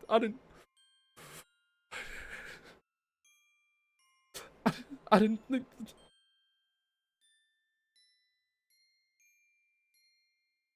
Just give me a minute. Just give me a moment. I'm sorry. I just didn't think it was possible. Hold on, man. Hold on, man. Everybody bow your fucking heads, man. Stop trauma though. That was a good one. I ain't gonna lie. That was a good one. That was a good one. He was gonna be our next president. No, for real, man. Yo, nigga, imagine if the mayor was still here, cuz you know my mans would have ran. What the fuck, nigga? You know my mans would have ran, and he would have won. Fuck is you talking about, man? I didn't even think, yo, ew, bro. Fuck. I didn't even think my mans could die, bro. Fuck. Dave and Karkat both observe a moment of silence, a delicate and trembling pause of utmost respect to perhaps the greatest and purest being who would ever come forth from Paradox Space.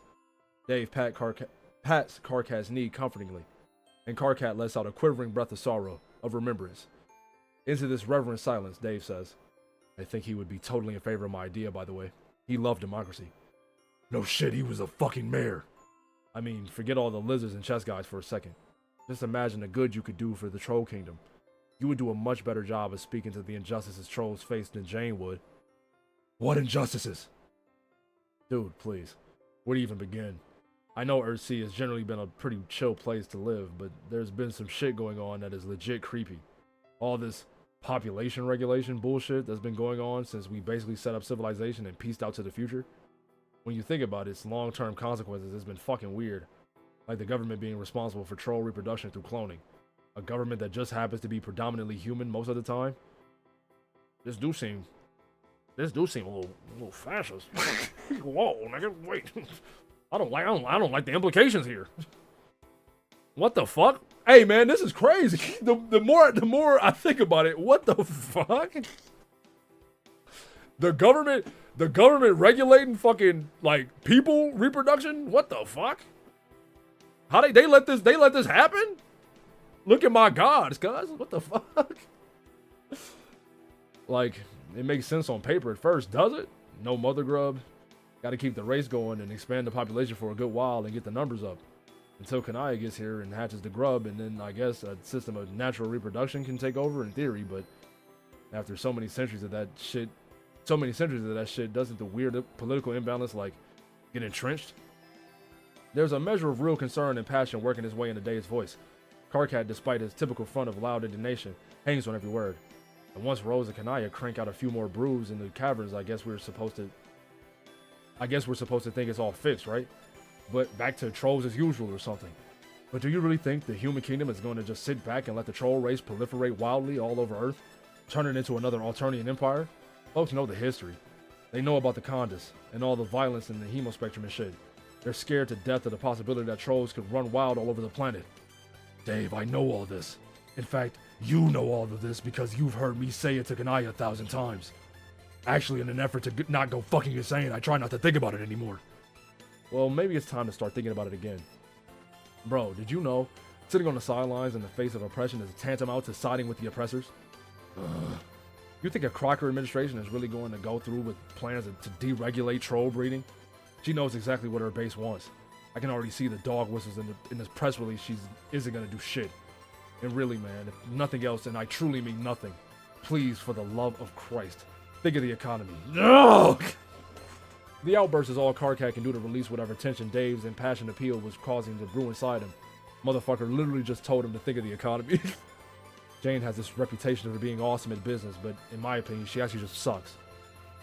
But doesn't seem to be even remotely aware how much she's leveraged her status as a god to become a big shot trillionaire. I think she thinks it's all pure business acumen, but I think she doesn't really know what she's doing.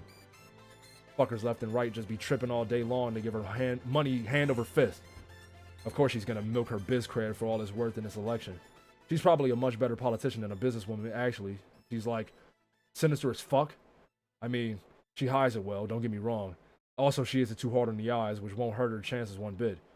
But she's going to be brutal in her pocketbooks, just you wait. I don't fucking believe this.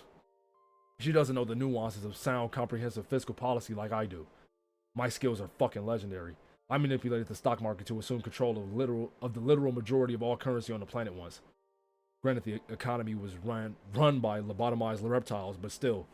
Wait, that was specious. Sorry. The point stands, though. I know what I'm doing. What do you think is going to happen when Jane takes over and the economy crashes? I don't know. It's going to be pandemonium.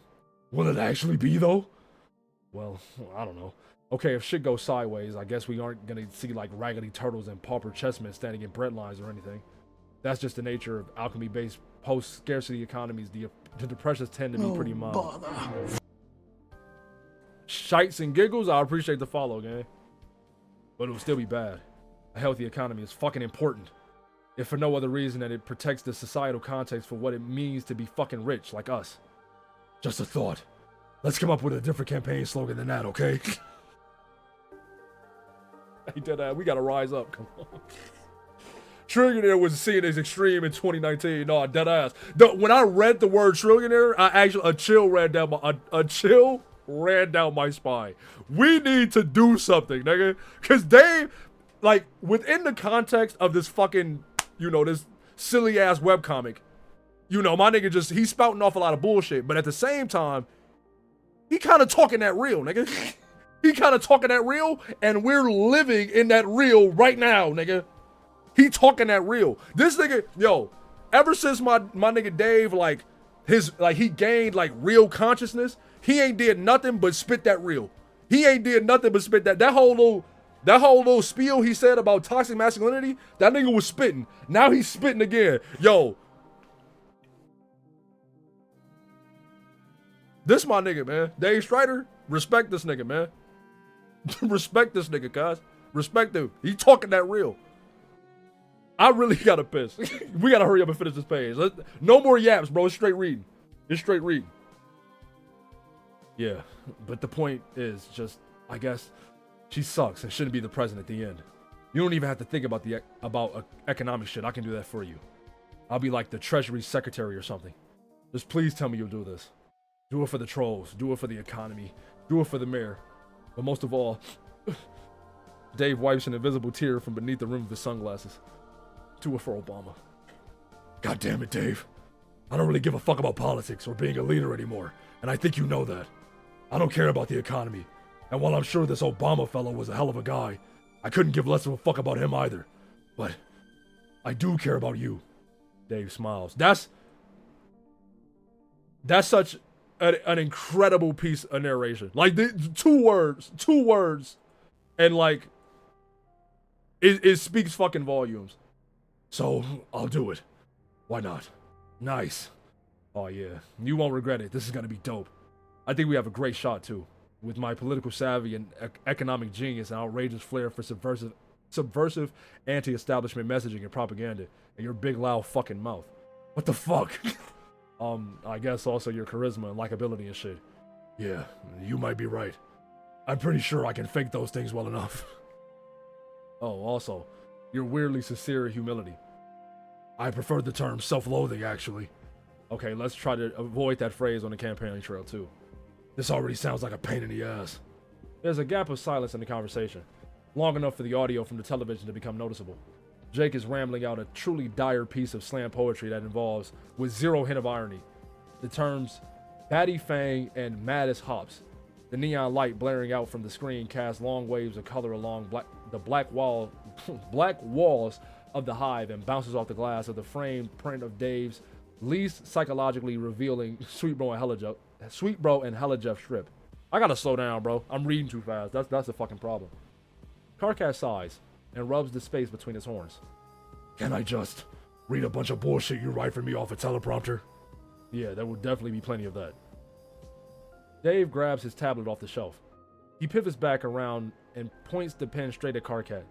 The arc of his arm's motion is polished and decisive, even though it's been a long time since he's probably used a sword. But you also need to be natural and speak from the heart and shit. Just like, talk to your people about stuff they care about.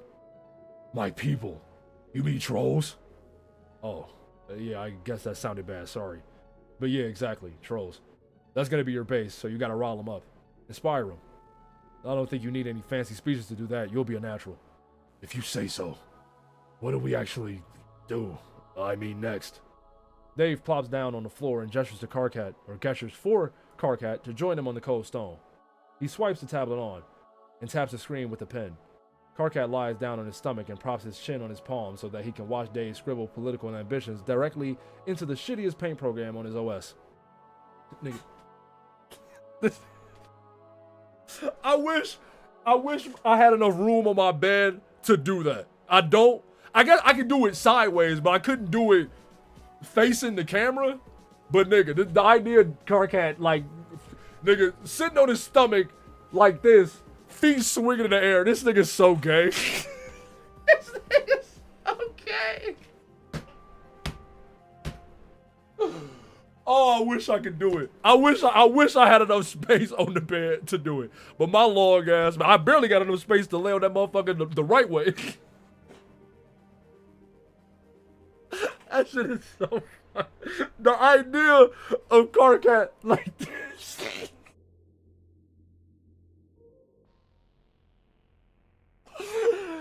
Oh my god, dog.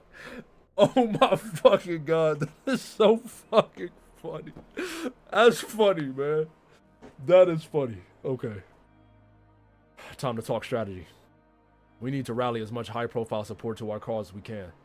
But there are some lines of loyalty to figure out. What? I mean, which of our friends are going to side with us and which ones will side with Jane? Pretty much all of us are famous and popular all over Earth to some degree. Some of us more so, with certain kingdoms than others.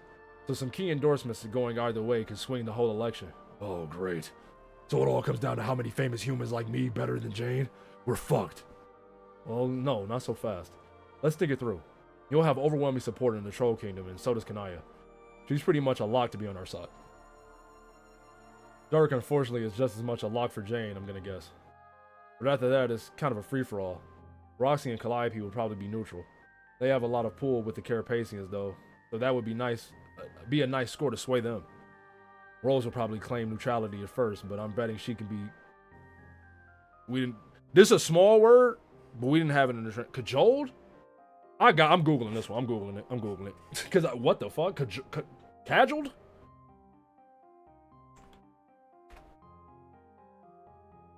To persuade with flattery or gentle urging, especially in the face of reluctance. Cajole. Cajole. Cajole. Now that's a word that I might pick up in my vocabulary. Trump really scheduled a speech during unfortunate Robin Homestuck stream. Is he stupid? Who was watching that? Dead ass, man. Nigga, fuck him and fuck the 4th of July. Nigga, it's Homestuck Epilogue Day. Nigga, what you mean? Cajoled. Okay. Rose will probably claim neutrality at first, but I'm betting she could be cajoled by her wife to our side. And once we get Rose converting Roxy, it probably won't be too hard. As for Jade, they stare at each other. Karkat sighs and Dave wraps his pen against the tablet screen in a slow, uneven staccato. I think it's fair to say she's going to be on our side. Yeah, maybe a little too much so. What's beef? Is beef? Is beef? I can't wait. I can't wait to see Jade. Or I guess read Jade. I guess I ain't gonna see her, but you know what I mean. Yeah, I wasn't gonna be the one to say it, but yeah, I get what you mean. And of course, we want her help, and her endorsement will go a long way. But I think we got to sort out like a hierarchical approach to campaign strategy. Keep it organized and disciplined with roles well defined. Not let things get too murky with personal shit. These implications are crazy. I think we're on the same page here, Dave. Okay, cool. Anyway, let's come back to the Jade issue later. Let's see who else. Egbert? Right. John should be easy to convince, but I'm not sure how much of a factor he'll be in this campaign. I have no idea how long he'll be away on this mission Rose mentioned. What? What mission? Don't know. She's been hella cagey about it. Swore me to secrecy until the right time, whenever that is. Anyway, his endorsement will go a long way in swinging the Consort Kingdom. That would be huge. Aren't there like 100 billion of those fuckers? Securing that voting block should be able to win the whole thing for us. Well, no. The population isn't that big, but yes, it's by far the most populous kingdom. Swinging them our way should help a lot, but it won't be enough to decide the whole thing.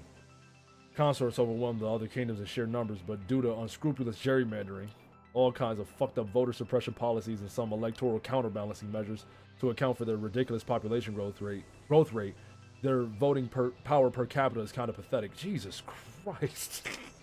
This sound like, is this the Black South? What the fuck?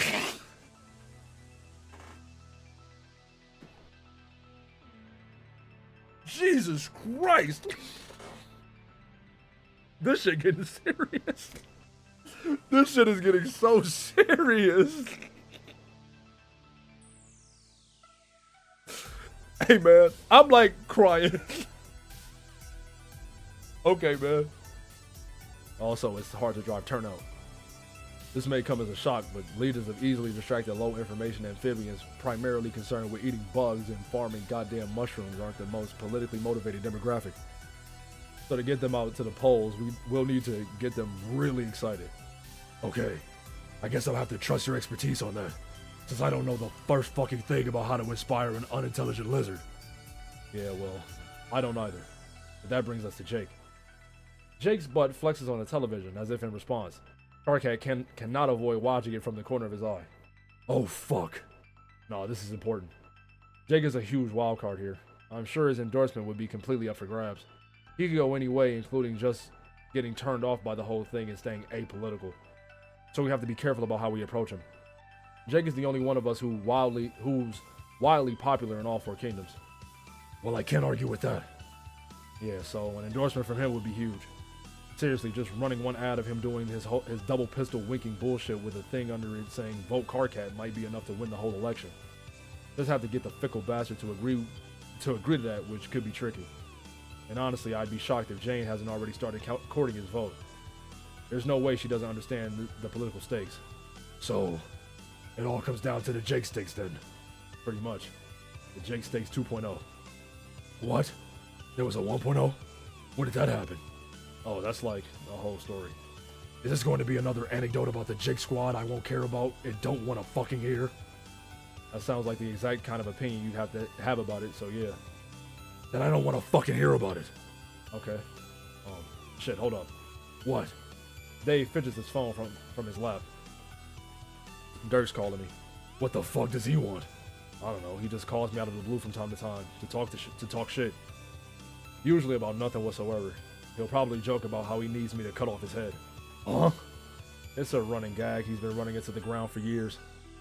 Motherfucker is dedicated to his memes, I'll give him that. You said he's going to be a Crocker loyalist, right? Oh, absolutely. No doubt about it. You don't think he's trying to do some reconnaissance work here? Like intel gathering? He doesn't even know you're entering the race yet. No one does. Okay, good. I guess you better answer then. Okay, well, I missed a call while we were bullshitting about it. But yeah, I'll just call him back now. Dave hits the callback button. On the television, Dirk's phone begins ringing. What's up? Hey, dude. Dave hears the reply through his phone, and then a moment later, through the TV, due to the broadcasting delay, the whole show is stopped so that Dirk can take his call. The camera zooms in on where he's casually lying on the mat, bruised and a little bit bloody. In the background, Jake strikes an attractive cocked hip pose. He's spinning a revolver around around on one finger, affecting an aura of attractive indifference. But the look he's shooting his sparring partner is caught halfway between confused and exasperated. Carcat looks from Dave to the TV and back again. Got your sword handy? Always. Good. See, I'm in sort of a bind here, and I'm afraid there's only one way out. Okay, I'm fucking leaving. Okay, I have to piss. I have to piss so bad. I'll be right back, gang. I'll be right back.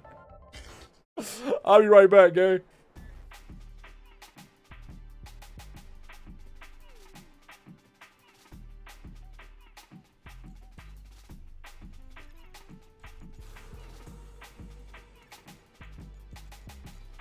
Security breach.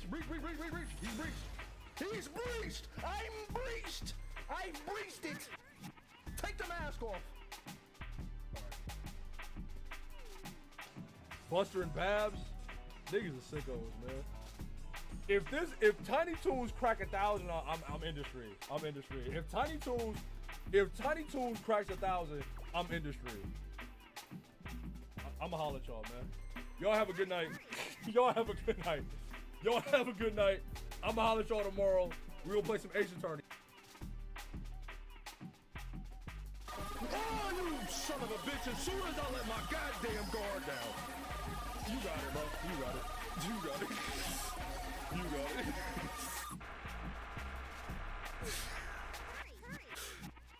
I'm offline. Is this a trick? Is this a meme? I don't. Wait, hold on, bro. My still. You should have told me that this shit is scary, bro. Now I'm jumpy as fuck. It's not scary, bro. It's fun. Yeah, all right. If you say We just as long as we stick together, it's gonna be all right.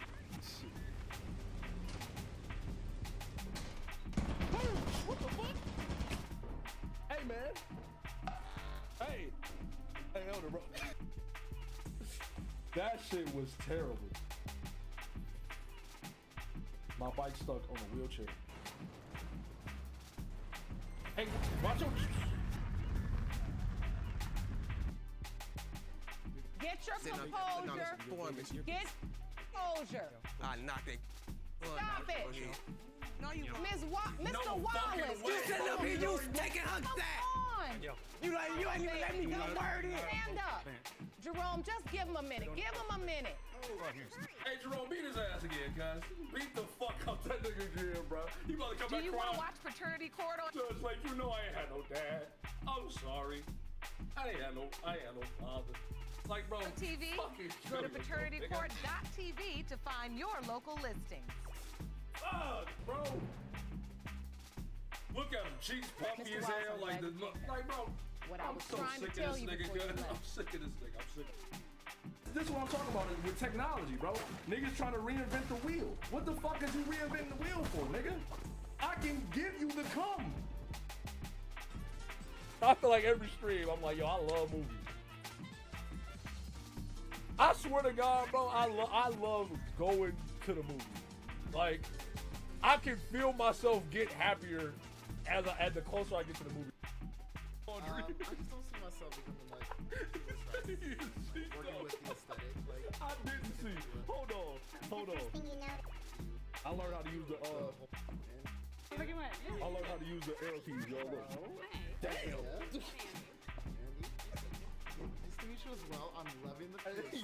I ain't gonna lie. Yeah, you have got to be risen, me.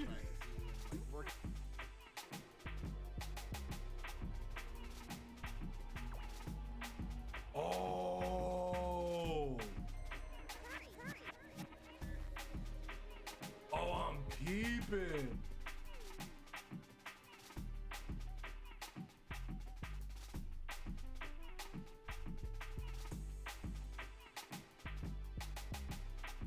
Okay, I'm back.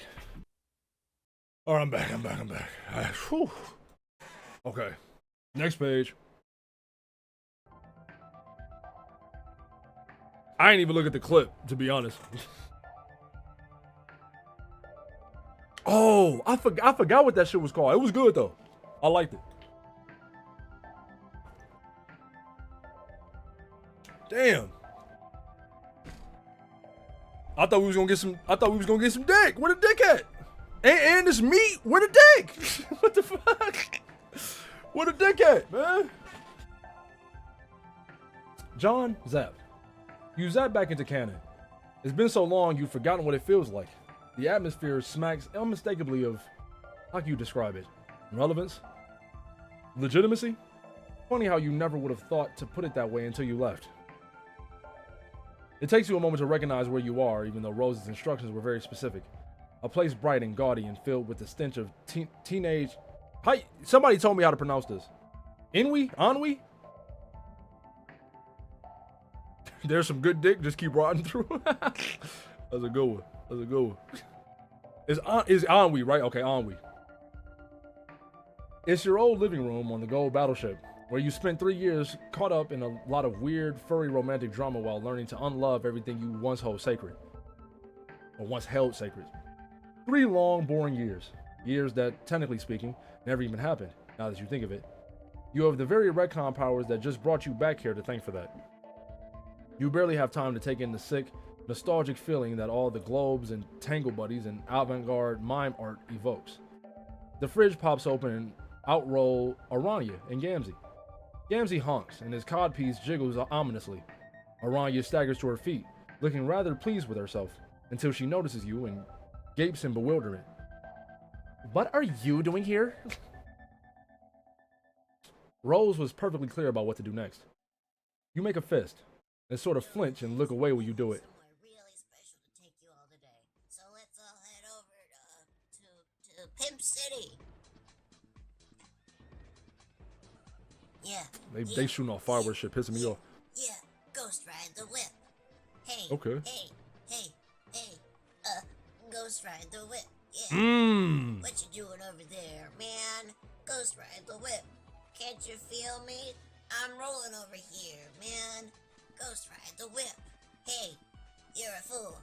You don't even go to school. Ghost Ride the Whip. Ghost Ride the Whip. Yeah. All the ladies tell me Ghost Ride the Whip, so I go ahead and Ghost Ride the Whip. I'm gonna let him get it off. Because I'm very impressionable. I like to roll around. I like to go to town. Everyone around me, I wish they would drown. They aren't like me. I Ghost Ride the Whip. I'm so cool and I don't have a hip. I need a hip to Ghost Ride the Whip, but I don't got one. Surgery time. It's called Ghost Rides the Whip, main theme. Ghost Ride the Whip. Okay. If you say so, man. Cobb be throwing some straight bullshit in the play. Okay. Rose is perfectly clear about what to do next. You make a fist and sort of flinch and look away when you do it. No matter how many years you spent living on a planet with absolute gender parity, this feels wrong. That was a fucking beat up by Gary. Bro, I didn't make the playlist. You got to take that up with Cobb. This feels wrong. Still, you hit Aranya pretty fucking hard, underestimating your own stress just as badly as you did the last time you clobbered a hapless circuit. I mean, you know, I'll take Aranya getting punched in her face, but I kind of wish it was the other one. She goes flying back, hits the couch, and KOs instantly into a pile of smuppets. You then take her wrist in your hand, slide the ring off her finger, and pocket it. Isn't there something you're forgetting? Gamzee stares up at you with his horrible, limpid eyes. There's something serene, sinister, and sensual all at once about the look he's laying on you. It sends a shiver up the whole length of your spine. Fuck no.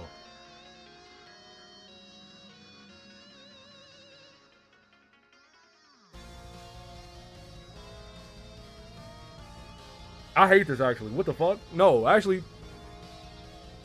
Susie Delgerode is not Varska Homestuck, man. I gotta stop looking at this fucking playlist. I gotta stop looking at it. Do everyone a favor and put an end to his preposterous narrative relevance. You wisely decide that this clown will lend nothing valuable to the narrative whatsoever if he is allowed to remain outside of your childhood refrigerator. You put both hands on your chest, or his chest, and shove him into the fridge where he belongs. He goes easily, issuing only a pair of weak honks in protest. You slam the fridge shut and resolve to never think about Gamzee Makara again. Zap to the next plot point. You arrive in the land of heat and clockwork in a flash of white. A column of brutally hot air blasts up from the lava below and instantly hits your entire body. Luckily, you're fairly immortal, so the only damage it does is to fog up your glasses a bit. Through the condensation, you can make out the shapes of Dave and Jay below, as well as two more of you hovering in the air above. Both Johns turn to look at you. One, on the ground, Dave is talking in a particular cadence, one that is familiar to you, his longtime best buddy. Casual, wandering, verging on droning. It's a good indication he'll be monologuing for a while, and probably already has been. I'm serious. The thing is, being a time guy, like actually mastering time travel, I'm pretty sure what that involves is learning to never use it. See, it's like karate. Well, it's more like what they say about karate. That you learn it so you don't use it. But I mean, we all know the truth about karate is if you know karate, then obviously in reality you use it all the time. Like doing lethal fucking crane kicks and sweet karate chops while walking down the street just because you can. It's a goddamn no-brainer. That's what you do with karate. John, what the fuck are you doing here? Or wait, actually 3 Johns. Hey, 3 Johns, what the fuck are 3 Johns doing here? It's a fair question, which logically should have been directed to the oldest and most knowledgeable John. Nevertheless, one of the younger Johns replies first. I don't know. John, don't worry about it. I'll take things from here.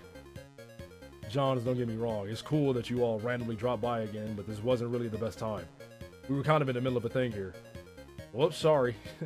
Actually, I only came here to swoop in and zap this John away without being seen, to retcon away the mess I made earlier. I didn't expect to see another John here. Hey, other John, I said I'll handle it. I'm the only one who actually knows what's going on here. God damn it, Johns, what the fuck did you do? Young Dave, please. Let me deal with the Johns first, then I'll explain. Young Dave? Oh, yeah, why are you a fucking adult now? Did you grow up and start time traveling, dude? Will someone tell me what the fuck is happening? Will someone tell me what the fuck is happening? Johns, there's no reason for you to hang around anymore. Not to sound like a wet blanket, but the things you're trying to accomplish are now useless. So you can just zap away and do whatever you want. Useless? Wait. Okay, maybe I shouldn't have said that. I'm sure you can still go and do what I did when I originally did what you're currently trying to do. Jesus, John. In fact, it will still probably be a very rewarding experience. Some of my best memories happen right after you do what you're about to do next. The point is, you should just go do it, so that you aren't here anymore. I'm here to make sure some new and different important things happen, and those things don't include you. Oh, okay. The useless Johns zap away. You sincerely hope that they have a beautiful and fulfilling youth. Adult John, what the fuck have you done? Is this some time travel shit? Please don't tell me you've been spending the next however many years bungling through time like this, because to be honest, if what I just witnessed was even remotely indicative of the shit you get up to on a recurring basis, then your future is almost too embarrassing to even think about. And this is coming from a teenager who was just in the middle of an angsty episode. It's true. No, Teen Dave. This is not at all representative of my habits as an adult, but thanks for the concern. I'm not time traveling, and neither were the other Johns. I use my retcon abilities to travel here from the future, in a manner of speaking. It sounds fucking stupid. It is stupid, but that's just how things are. I am a little confused. I'm supposed to be hunting you down and capturing you, but I'm not sure if the adult version of you counts. I think the Condis might just be confused if I brought her an adult John. There'll be a lot of questions that need answering, that's for sure. No, you don't need to capture me, and you wouldn't be able to even if you wanted to, since my existence literally transcends the confines of canon. Well, I guess that simplifies things then? Yep, pretty much. In that case, would you mind giving me and Dave a few minutes to wrap up our conversation? We were sort of in the middle of something important, I think. No, you really weren't. Sorry to be the bearer of lame news, like I just was to the other Johns. But whatever you were doing doesn't matter anymore. Nothing that's happening here matters at all. This session, this whole takeover by the Condis, this isn't how a universe gets made. It's not? Nah. Well, I mean, it is. But it already happened. We already made it. And we've been living in it for years already, from my perspective. Oh yeah? How is it? Pretty cool. I mean, a little boring at times, but hey, that's life. Yeah, that's about how I thought it would be. So what now? If it's all a done deal, like preemptively speaking, can we all just relax or what? Actually, no. Fuck. I just realized why she sent me to this point in time to start recruiting you all. What? Who? Rose. Why'd she do that? And what do you mean recruit? What the hell is going on? This is the moment just after you made your legendary cue ball sword. You're gonna need it. For what? To come fight Lord English with me. Dave's eyebrows descend beneath his sunglasses. You feel pretty bad because you're about to completely circumvent the life-changing epiphany he's just had that you know for a fact will make him a happier, chiller, and altogether more well-balanced human being. Oh shit. What? John, he is not going to fight Lord English just yet. Why? I fucked up Jay's voice, bro. John, he is not going to fight Lord English just yet. Fuck. I lost it. I lost my J, bro. I'm gonna fucking kill myself. I'm gonna fucking kill myself, man. To just say it's the Grimbar version. Nah, man. Fire a VOD real quick. Hey, low-key. Low-key, that is the strat. Open up one of the old VODs, too, when the voice was perfect. Remember the Seth. Remember the Seth. Right, I did Jay's voice for Seth. I barely remember that shit. He's staying right here. Old lady's orders. That's fucking, it's Roxy, cuz. Kill everyone in there. I'm about to. Deadass. I'm fucking hot. Fuck it, cuz. It is what it is, nigga. Voices change. It's fucked up because this hasn't. If this was, I know current probably isn't the right word to use, but if it was current Jay, I wouldn't give a fuck because I'd just be like, her voice changed. But now it's like it don't make sense. Old lady's orders. Orders. Old lady's orders. Old lady's orders. Okay. Actually, yes, he is. And so are you. We all are. Oh my god. How dare you? Jade, you're brainwashed. Sorry, but nothing you're saying now means anything. It's fine though. You'll stop being brainwashed once I zap you outside the influence of the Condas. You're not zapping me anywhere. Yes, I am. Watch this. That's what I'm saying. I'm saying like if this was current, if this was old Jay, I'd be like, okay, our voice changed. But I can't say that now. I can't say it. Zap Grimbark Jade out of there. You set a hand on Jay's shoulder and zap her off to a better place. Then you touch down on the concrete surface where the whole pointless conversation was taking place so that you can talk Dave around whatever it is he's going through right now. Dave, like his ecto sister, really needs to get in an absurd amount of extraneous words before he can fully process a situation. The mayor tips his head at you and fiddles with his sash. God damn you, Mr. Mayor. So what do we do next? Well, I'll leave you to hang out with Jay for a bit while I go round up the others. What others? Like everyone? Yes. Rose and the other four. I see. Sorry, or I see. So, sorry if I seem a little slow here. I'm just trying to figure this out. You're telling me that I made the sword because I'm destined to defeat Lord English and we've all been training for that day or our whole lives to some extent, more or less? And we're actually successful here, like we overthrow the Condas and make a universe and everything? And then we sit on our asses for several years in the new universe and become adults and lead mostly boring lives instead of going off to fight them? Yes. Guess that makes sense. Now that I think about it, that's probably what I would want to do by the time we finally wrap up this whole hot mess. Yep, it is what you wanted to do. And pretty much everyone else agreed, including me. So that's what we did. Which, I guess begs the question. If it seemed pointless at the time, and nobody could be asked to go fight them when we all had our shit together, why does it suddenly become important to go back and beat them years later after we become a bunch of lazy adults with boring lives? I pretty much had the same questions, Dave. There are probably some pretty good answers to that. Definitely some complicated answers. But to be honest, I kind of forget what they actually were. God damn it, John. Yeah, it's something to do with canon unraveling and such. We all live outside canon in the future, and if we don't go do this, everything will stop meaning anything. Does anything you just said actually mean anything in the first place? That's a great question, Dave. One that I can't say I'm qualified to answer. I think the bottom line here is this is what Rose said we had to do. So that's why we're doing it. Sounds like a bullshit reason if I ever heard one. You might be right. But it's less of a bullshit reason than any other reason we currently have to go fight him. But is it less of a bullshit reason than any other reason we currently have to go fight him? Damn, you're right. I don't know how you did it, but you somehow instantly sold me completely. Fuck you, adult Egbert. Still got it. You zap Dave off to where he needs to go. The mayor is still staring at you, blinking his buggy little eyes. You shoot him a warm smile and a thumbs up before bouncing off into the ether of infinity. The stands of the Cantown Memorial Arena are packed back front to back with audience members from every kingdom. Presently, the crowd is going nuts, enthralled by Jake English's skillful posing and mollified by the deeply theatrical stage dive that Dirk has just taken onto the mat. Dirk, in fact, has unquestioningly eaten shit. His shit eating was so brutal that no one, except maybe Jake, cares that he's taking a phone call in the middle of a live broadcast. And no one should, really. The broadcast has been going for 3 hours already. Dave takes a seat on the couch, right in Karkat's butt groove. He observes his battered ectofather, who is lying inside a wreath of busted robot limbs like a piece of absolute garbage. Bro, I'm watching on the tube, and I gotta say, while the beatdown you just received was as thorough as it was humiliating, I'm afraid, as usual, the solution to this problem should probably not involve your decapitation.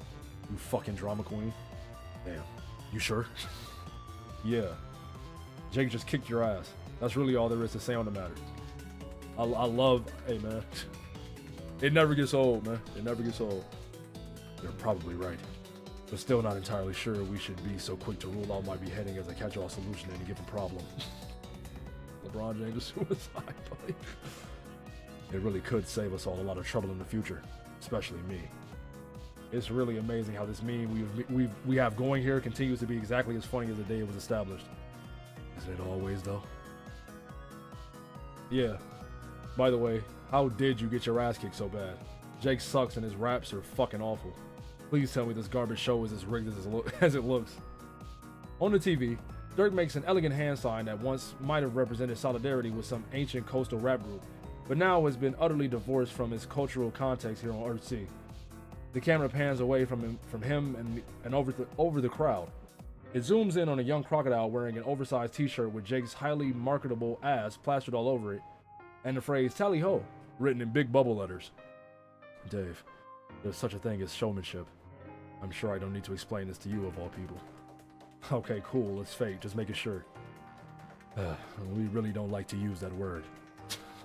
LMAO, okay. Hey, fry his ass, nigga.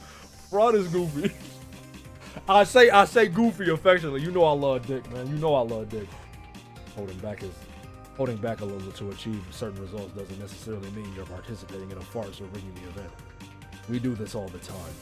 We hold back our thoughts, our true feelings, our full potential. We disguise how much we know about what and when for many purposes. To ease relations, to let others behave naturally and make up their minds without undue intervention. To wait for the right moments to show our hands, to pick our battles. In life, there are many reasons to show restraint, which would never be regarded as an attempt to rig reality. Oof. My dog, you are full of some shit today, aren't you? Absolutely. And when it comes to theater, there are just as many reasons for restraint. To build tension, to set the stage, to give the people something to root against, or someone to root against. Is that what you're doing now? Making people root against you? What? By losing a round? No, man. That's just standard pacing stuff when it comes to battlecraft. Nah, I mean by holding up the whole fight by talking to me. I can see you on TV. They're booing you, dude. The crowd has indeed finally exhausted both his patience and his thirst for ceaseless ogling of Jake's impressive glutes. The camera swings around to focus on Dirk, who, since landing on his self-admittedly second-rate ass, has not moved except to make arcane rap-related hand gestures. The excitable salamander manning the camera switches to a fisheye lens for some unfathomable reason, giving the whole exchange an air of demented absurdity. Dirk's sunglasses distort and stretch to dominate the entire screen. Oh, then yes, I guess that is what I'm doing. Dirk, are you going to be much longer with your telephone call? The crowd is getting feisty. You didn't get too badly winded from our last scrum, did you, Dirk? No, Jake. I'm fine. I'll just be a minute. I brought water up here for a reason.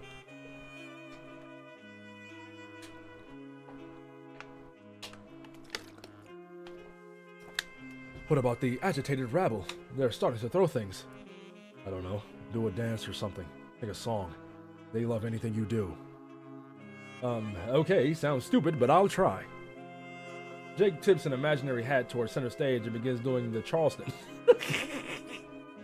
I don't know, the idea of Jake English hitting the Charleston is funny as hell, man.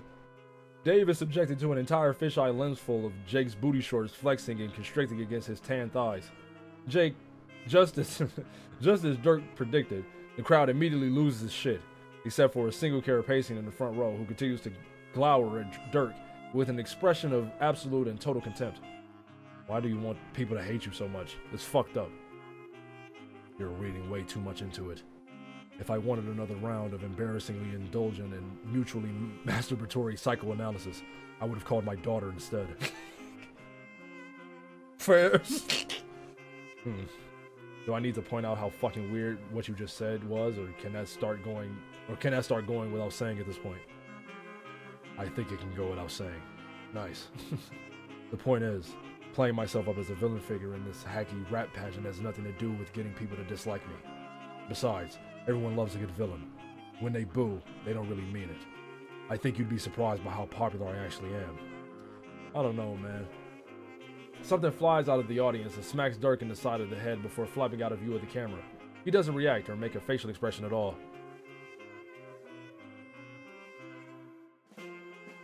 Did someone just throw a diaper at you? There's gonna be some diapers, yeah. Sounds bad.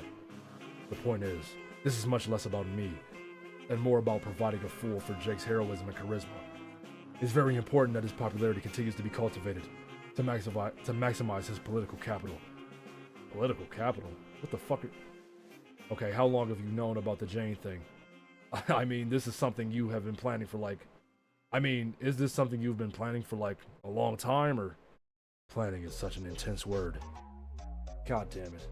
Look, let's just say there have been some conversations. Does that meet with your approval? Jane is a shitty candidate, dude. She's gonna be so shitty. I thought you'd feel that way. I respectfully disagree. I guess she's a good friend of yours and all, but even you have to admit how far up her own ass she is. Of course. I consider it to be among her best qualifications for the job. Christ. Okay, if nothing else, have you at least taken into account the devastation to the economy this will cause? You know perfectly well how much we differ on fiscal policy. Maybe this isn't the best time for one of our epic debates on the subject. Yeah, what was I thinking? Wasting the time of the dude currently holding up a televised rap contest so bad he's getting diapers thrown in him. Good fry. Dave, I think if you search your soul, you'll come to the same conclusion I have. Jane is just what this planet needs. We've all had our fun here, but it's easy to overlook the fact that civilization on Earthsea is hardly a sustainable proposition. Just beneath the surface, it's quite a dangerous and unstable place. This is a fire remix, by the way. I know that, which is why actually I think it would be cool to have a president that is good instead of bad. He's not as great as you think. What? Who? Obama? How dare you? No, fool. Carcat. Oh, I think your heart is in the right place, but the dude is a complete amateur.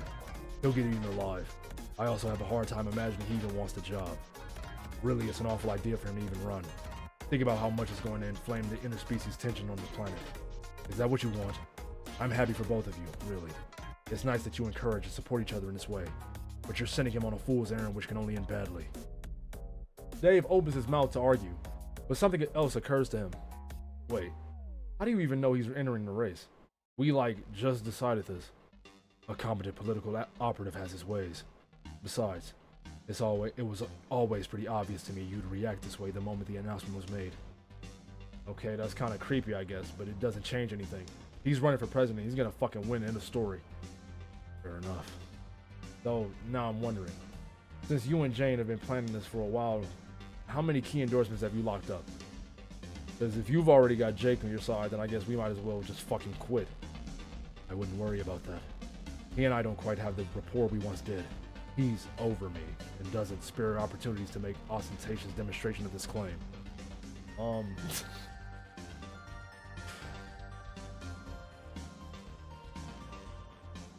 This playlist fire, by the way.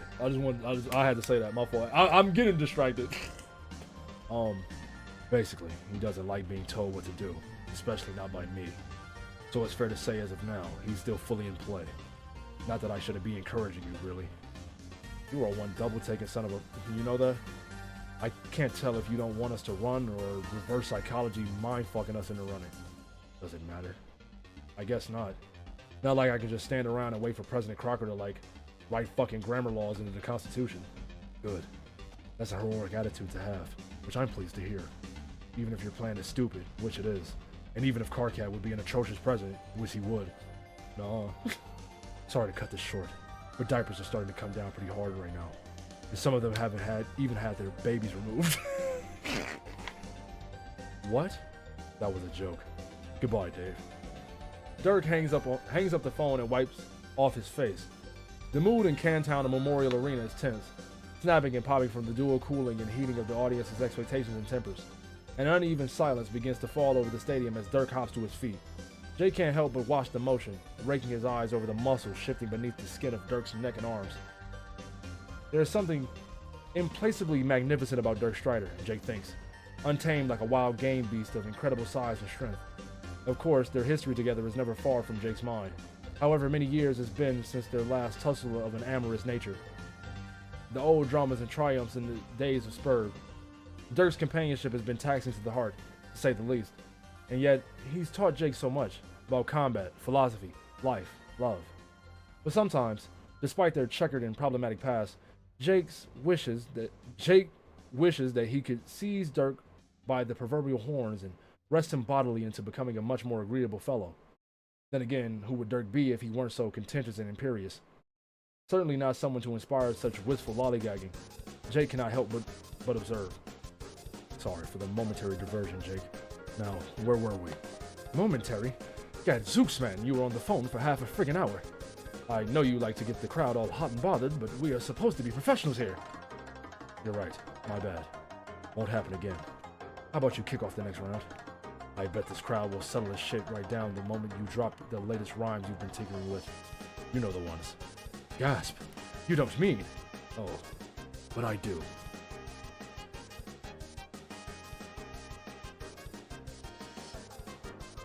I just saw all this green. I'm like, he not really about to rap. In my head, I'm like, he not really about to rap. That's, you know, it's about to be a narration. Jake drops a terrible rap in a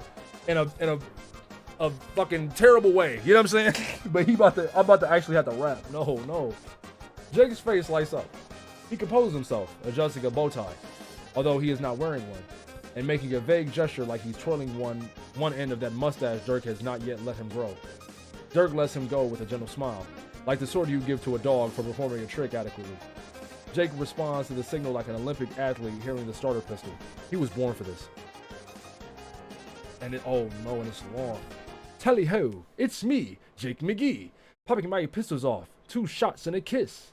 My aim is tops, I never miss. 1 shot to the heart and the other to your lips. I'm headless, you can't impede this, while these cads are all hat. And very little cattle so weak one fears they might be feedless. As I prattle and digress, you try to make your egress in the middle of the battle, but surely ye jest. Fiddle faddle, my rhymes are known to bring the rattle. I rattle those bones right down to the bit. I'm a mellifluous old chap who knows how to take a hit. I'm the tip-top of the morning, a rip-roaring halt of your snoring. Oh, a rip-roaring halt to your snoring, like pouring batter on bacon. Their hunger awakens, all the rascally scalawags and dastardly jackanapes, always asking me, mate, what is shaking? With golden gas pipes was such as Jake Ings. I'm dodging their shade and ducking their jape slings, while my rump stokes the thirst that my rhymes have been slacking? Jake, kill yourself, bro. No, Dirk, you stay here, bro. Dick, we need you, Dick. Jake, you kill yourself, nigga. The crowd, as Dirk rightly predicted, has settled this shit right down. This is not due to any accidental brilliance on the part of Jay English, but rather due to an unabashed but loyal brand of pity. A kind of devoted fan cannot help but feel when they see a beloved celebrity make an ass out of themselves during a live broadcast they have waited 2.5 years in line to buy a ticket for. Dirk's phone begins going off again. When the splendid lads and ladies ask me how do you do, Whoops. Jake, sorry to cut you off. Looks like I'm getting another call. Really need to take this one. Gonna have to wrap this battle up sooner than scheduled. This page don't represent me. What you mean? With a casual flick of his wrist, Dirk snaps out a bright red tranquilizer handgun and shoots Jake in the neck. Jake's glasses crack when he hits the mat. A chorus of boos rises up from the crowd like groundwater. Dirk artfully dodges a bucket of obscene troll fluid. What the fuck? To field yet another yet important personal call. Nigga, they just they keeping that on hand? Yuck, nigga. I assume there's children here. Oh, now I see what you mean. Okay, yeah, fuck. Nigga, Jake is, we don't claim Jake as a page. You know what I mean? When the page meetup happens, we don't even talk about dog. You feel me? That nigga don't even count. Yo, Rose, what's up? Look up. The sky is really blue, but it's a different kind of blue than Earth sea sky. It's less somehow. Like someone took a photo of the sky and turned the contrast down a little, just enough to make the clouds blend into the horizon. That is to say, it isn't the kind of sky promised by a paradise planet, just an ordinary one. You realize suddenly how much you've missed the ordinary, as opposed to the supposedly perfect. You've been away from home almost as many years as you've lived there. It's not just the sky. Everything else is exactly and nothing like you remembered it. The scent of damp grass, the quality of the air, the solitude. There's nothing but white houses and maple trees as far as the eye can see. A woodpecker raps away incessantly at the tree with the tire swing outside your old bedroom window. You couldn't think of anywhere else to go, so you and your little army are sitting in a circle in your old backyard exactly 1 week before the meteors hit. It's you, Rose, Dave, Jade, and all 4 of your teenage progenitors, each dressed in god-tier garb. No trolls. No one who can die from anything less than a heroic sacrifice. At least, this is what you assume to be the reasoning for Rose's instructions to assemble your party this way. Wind slices down the street, between the neat rows of bungalows. It's chilly, carrying air from the mountaintops with it. Even that feels different. The wind moves through you now, under your skin and right into your bones, skimming your hollows the same way it does the homes of your salamander neighbors, or the open mailbox in front of your childhood house. A childhood house. That's what I said, right? Am I stupid? In my head I said child house. But did I read that right or did I read it wrong? Fuck it. Childhood house. The smell of a cake baking wafts from the open window and the sick stench of browning sugar fills the yard. You used to hate that too, but now it makes you want to.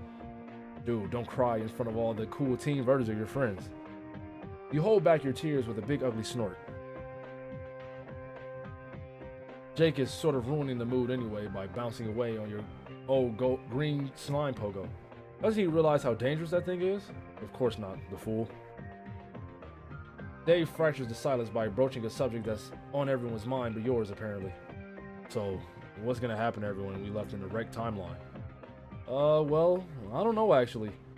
I've been in that timeline 4 times now and it always pretty much goes to shit. Oh.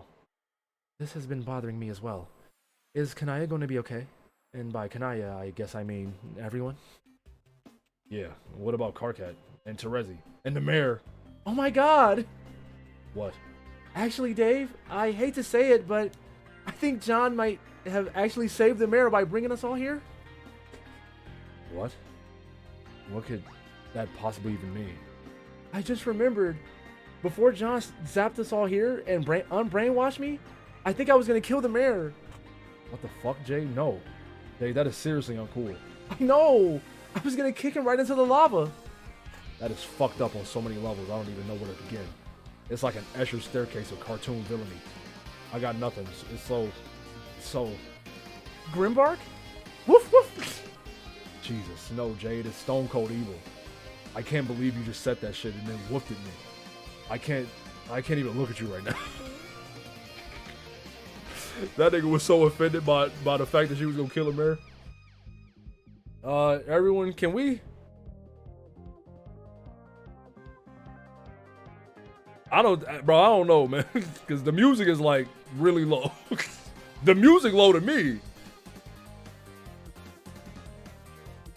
This is probably my last page. To be honest. Everyone turns to look at you immediately, like you're an authority, which you kind of are. You're struck with the sudden and uncomfortable realization that you are the only adult in the yard. You've never felt like an adult until this moment. 18 came and went, and nothing really changed except that you're pretty certain you could grow a mustache now if you want it. And you might even have one by now if you didn't feel a sense of duty to uphold the sacred Egbert family tradition of shaving at least once per day. At least, damn. This nigga shave every day? Do I need to get like that? I shave like once a week. Even if it isn't really necessary. Okay, fair. Even if it isn't really necessary. You owe at least that much to the memory of your departed father. Let's chill out for a moment. I'm sure this is all very confusing to all of you. About the timeline you're leaving behind. Yeah, I get it. It's weird. I've already left one major timeline behind. Well, two if you count the one I just came from, where we're all adults. The truth is, I have no idea what happens to these timelines and all the people living in them when I just zap out of them. To use my retcon powers to change stuff. They might stop existing completely. I don't know. The thing is, we can't really think about it. It's tough, but if we're all acting like heroes here and trying to do the right thing, then we have to put it all behind us. It's a sacrifice we're making. I mean, we're risking our lives by fighting a powerful monster, sure. But the sacrifice I'm talking about is saying goodbye to the life we thought we belonged to and all the people in it. Probably forever. It sucks, and I'm sorry I had to ask this of all of you. But there's no other way. Everyone who has ever existed and will ever exist is counting on us, I think. So, yeah, shrug. It's all you could think to do to punctuate your speech of lukewarm inspirational value. Judging from the confused looks from the others, all of them may share your assessment of your own oratorical skills, except for one person. She's perked up at your spiel, regarding you with alert and admiring eyes. Damn. John, I know we just met and all, but that was a fine-ass speech, and I don't know if I speak for the rest of my peeps here, but I'm fucking psyched. Let's do this shit. She wonks at you. You weren't prepared to get passively hit on by the definitely not legal. What's happening? What's happening? Hey. Hey, what's happening? What's happening? You weren't prepared to get passively hit on by the definitely not legal version of a girl you used to have a crush on at the age she was when you first met her. Only a few hours after you watched the actually legal version of her engage in passionate hand-holding with her possibly aromantic skeleton alien monster girlfriend. You start to sweat, and again the unwelcome odor of undercooked meat emanating from your body makes itself known to your nose. Oh, thanks. Anyway, we need to make battle plans. You quickly distance your mind from any additional discomfiting? Discomfiting? Is this a word? You quickly distance your mind from any additional discomforting thoughts about your old and semi-ex-flame, and propel yourself into a wildly unrehearsed tactical planning session.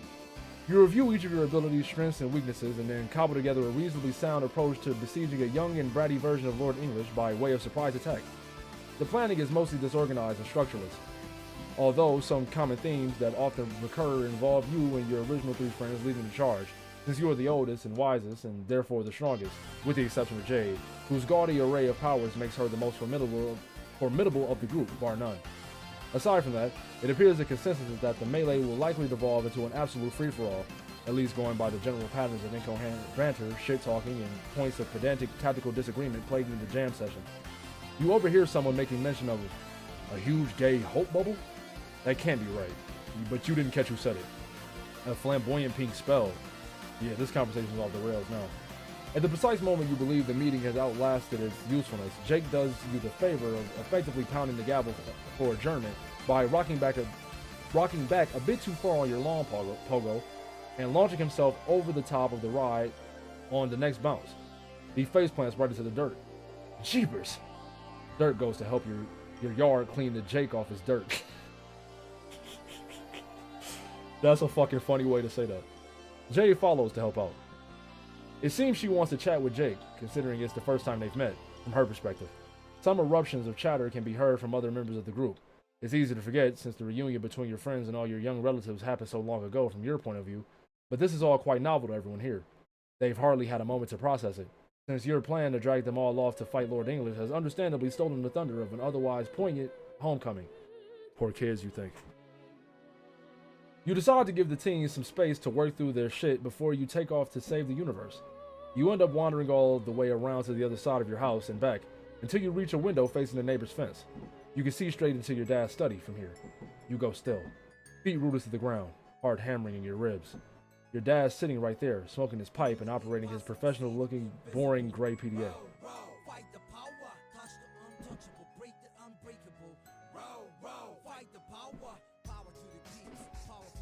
Feet rooted to the ground, heart hammering in your ribs. Your dad's sitting right there, smoking his pipe and operating his professional-looking, boring gray PDA. He's got the kitchen timer set up on his desk, and you can hear the notes of his favorite fatherly jazz album filtering out through the window, which is open only an inch. The sun is hitting the glass in such a way that you can't see his face. This is probably the last time you'll ever have the chance to talk to him. The urge is overwhelming, but you can't. And not just because your feet won't move and your throat is closing up. It's just that it would be a really bad idea to bother him. It would totally freak him out to have an adult version of his son show up out of the blue and knock on his window like a creep. He probably wouldn't even recognize you. Fair enough. It's time to go, John. You return to the backyard. Your teen friends have split off into genetically segmented groups. Roxy and Rose sitting in the grass. Jade and your shared ecto-parents laughing together by the green slime pogo. And the Striders leaning against the farthest fence with a tense 1.5 foot of space between them. It's heartwarming, but something doesn't feel right about it to you. Possibly for selfish reasons. It's the selfishness of your own perspective, of wanting the memories you had of the reunion between all those people to be the most notable and legitimate manifestation of this event. To see the moment echo, or play out all over again, to overhear the heartfelt confessions repeat themselves, it feels cheap. To you, that is. To the man who lived through it all before and selfishly doesn't want to have the memory tarnished with a tawdry reprisal. An exhibition of counterfeit emotional catharsis among pale shadows of those you care about most in the world. You wonder, do you see these teen versions of your friends as real?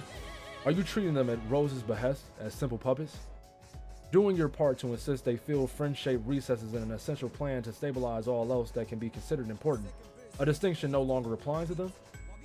Do you care at all about whatever fate it may be that you are sentencing these children to? Are you becoming as complicit in the fatalistic evils of Paradox Space as Lord English himself? Are you becoming a monster, John Egbert? You can't bear to watch them bond any further than this, nor can you tolerate another moment of your self-incriminating reverie. You wait one more minute before breaking it up, but not a second longer. Hey, kids? Please, adult John, don't do that. Rose gets up from the grass, elegant as a folding paper. Slingman 22, I appreciate the follow, gang. Rose gets up from the grass, elegant as a fold in paper, and brushes down her skirt. She tilts her head at you, looking very much like your Rose did when she saw you off that morning. It's obvious that she's trying very hard to hide her apprehension. Is it time to go? Yeah, I mean, no, if you want to be technical. I can zap us in wherever, whenever. We have all the time in the universe if we want it. But if we don't leave now, you're afraid we never will? After all these years in the reverse direction, she still has your number. I guess it's true that people don't really change. They just grow up. Rose gives Roxy a strange look, appearing to silently acknowledge an entire conversation that's been taking place, using a great volume of words that aren't being spoken. I guess. He smiles. Get the show on the road. Okay, everyone. I've never zapped this many people before, so let's all just hold hands, maybe? In a circle, I mean. That should work. Oh, this is so lame. It's not lame, it's perfect. No. Shh. Alright, is everyone ready then? Only Jay says yes enthusiastically. Everyone else takes a deep breath and looks around at each other. Hands are taken, some tentatively, some firmly. When all sweaty teenage palms are correctly clasped, you place your own hand on Jay's shoulder and concentrate on where you need to go. The last thing you hear before zapping away is your dad's kitchen timer going off in his study.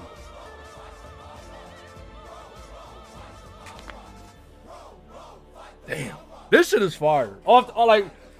that yeah, I'm gonna call it. I'm gonna call it for the night. I'm gonna call it there for the night. We coming back on Monday though. Believe that. But so far, just cool little first impressions. First impressions on the epilogue so far. I'm fucking with them. I like I said, man. I love main Homestuck. I love the webcomic. You know what I'm saying? I love the webcomic format and the way that I done said this shit so many times. I sound like a fucking broken record. But the way that Homestuck twists and bends the medium to its will for the sake of the narrative is genuinely some of the best shit I've ever seen in fiction. No funny shit. I mean that. But the just like classic writing, like I love that, bro. I fuck with it. And like that. Some of these paragraphs, like and of course, main Homestuck had some beautifully written passages as well. So I, obviously it's not nothing new for real, but I can't stress enough how much I'm fucking with the way the epilogue's written so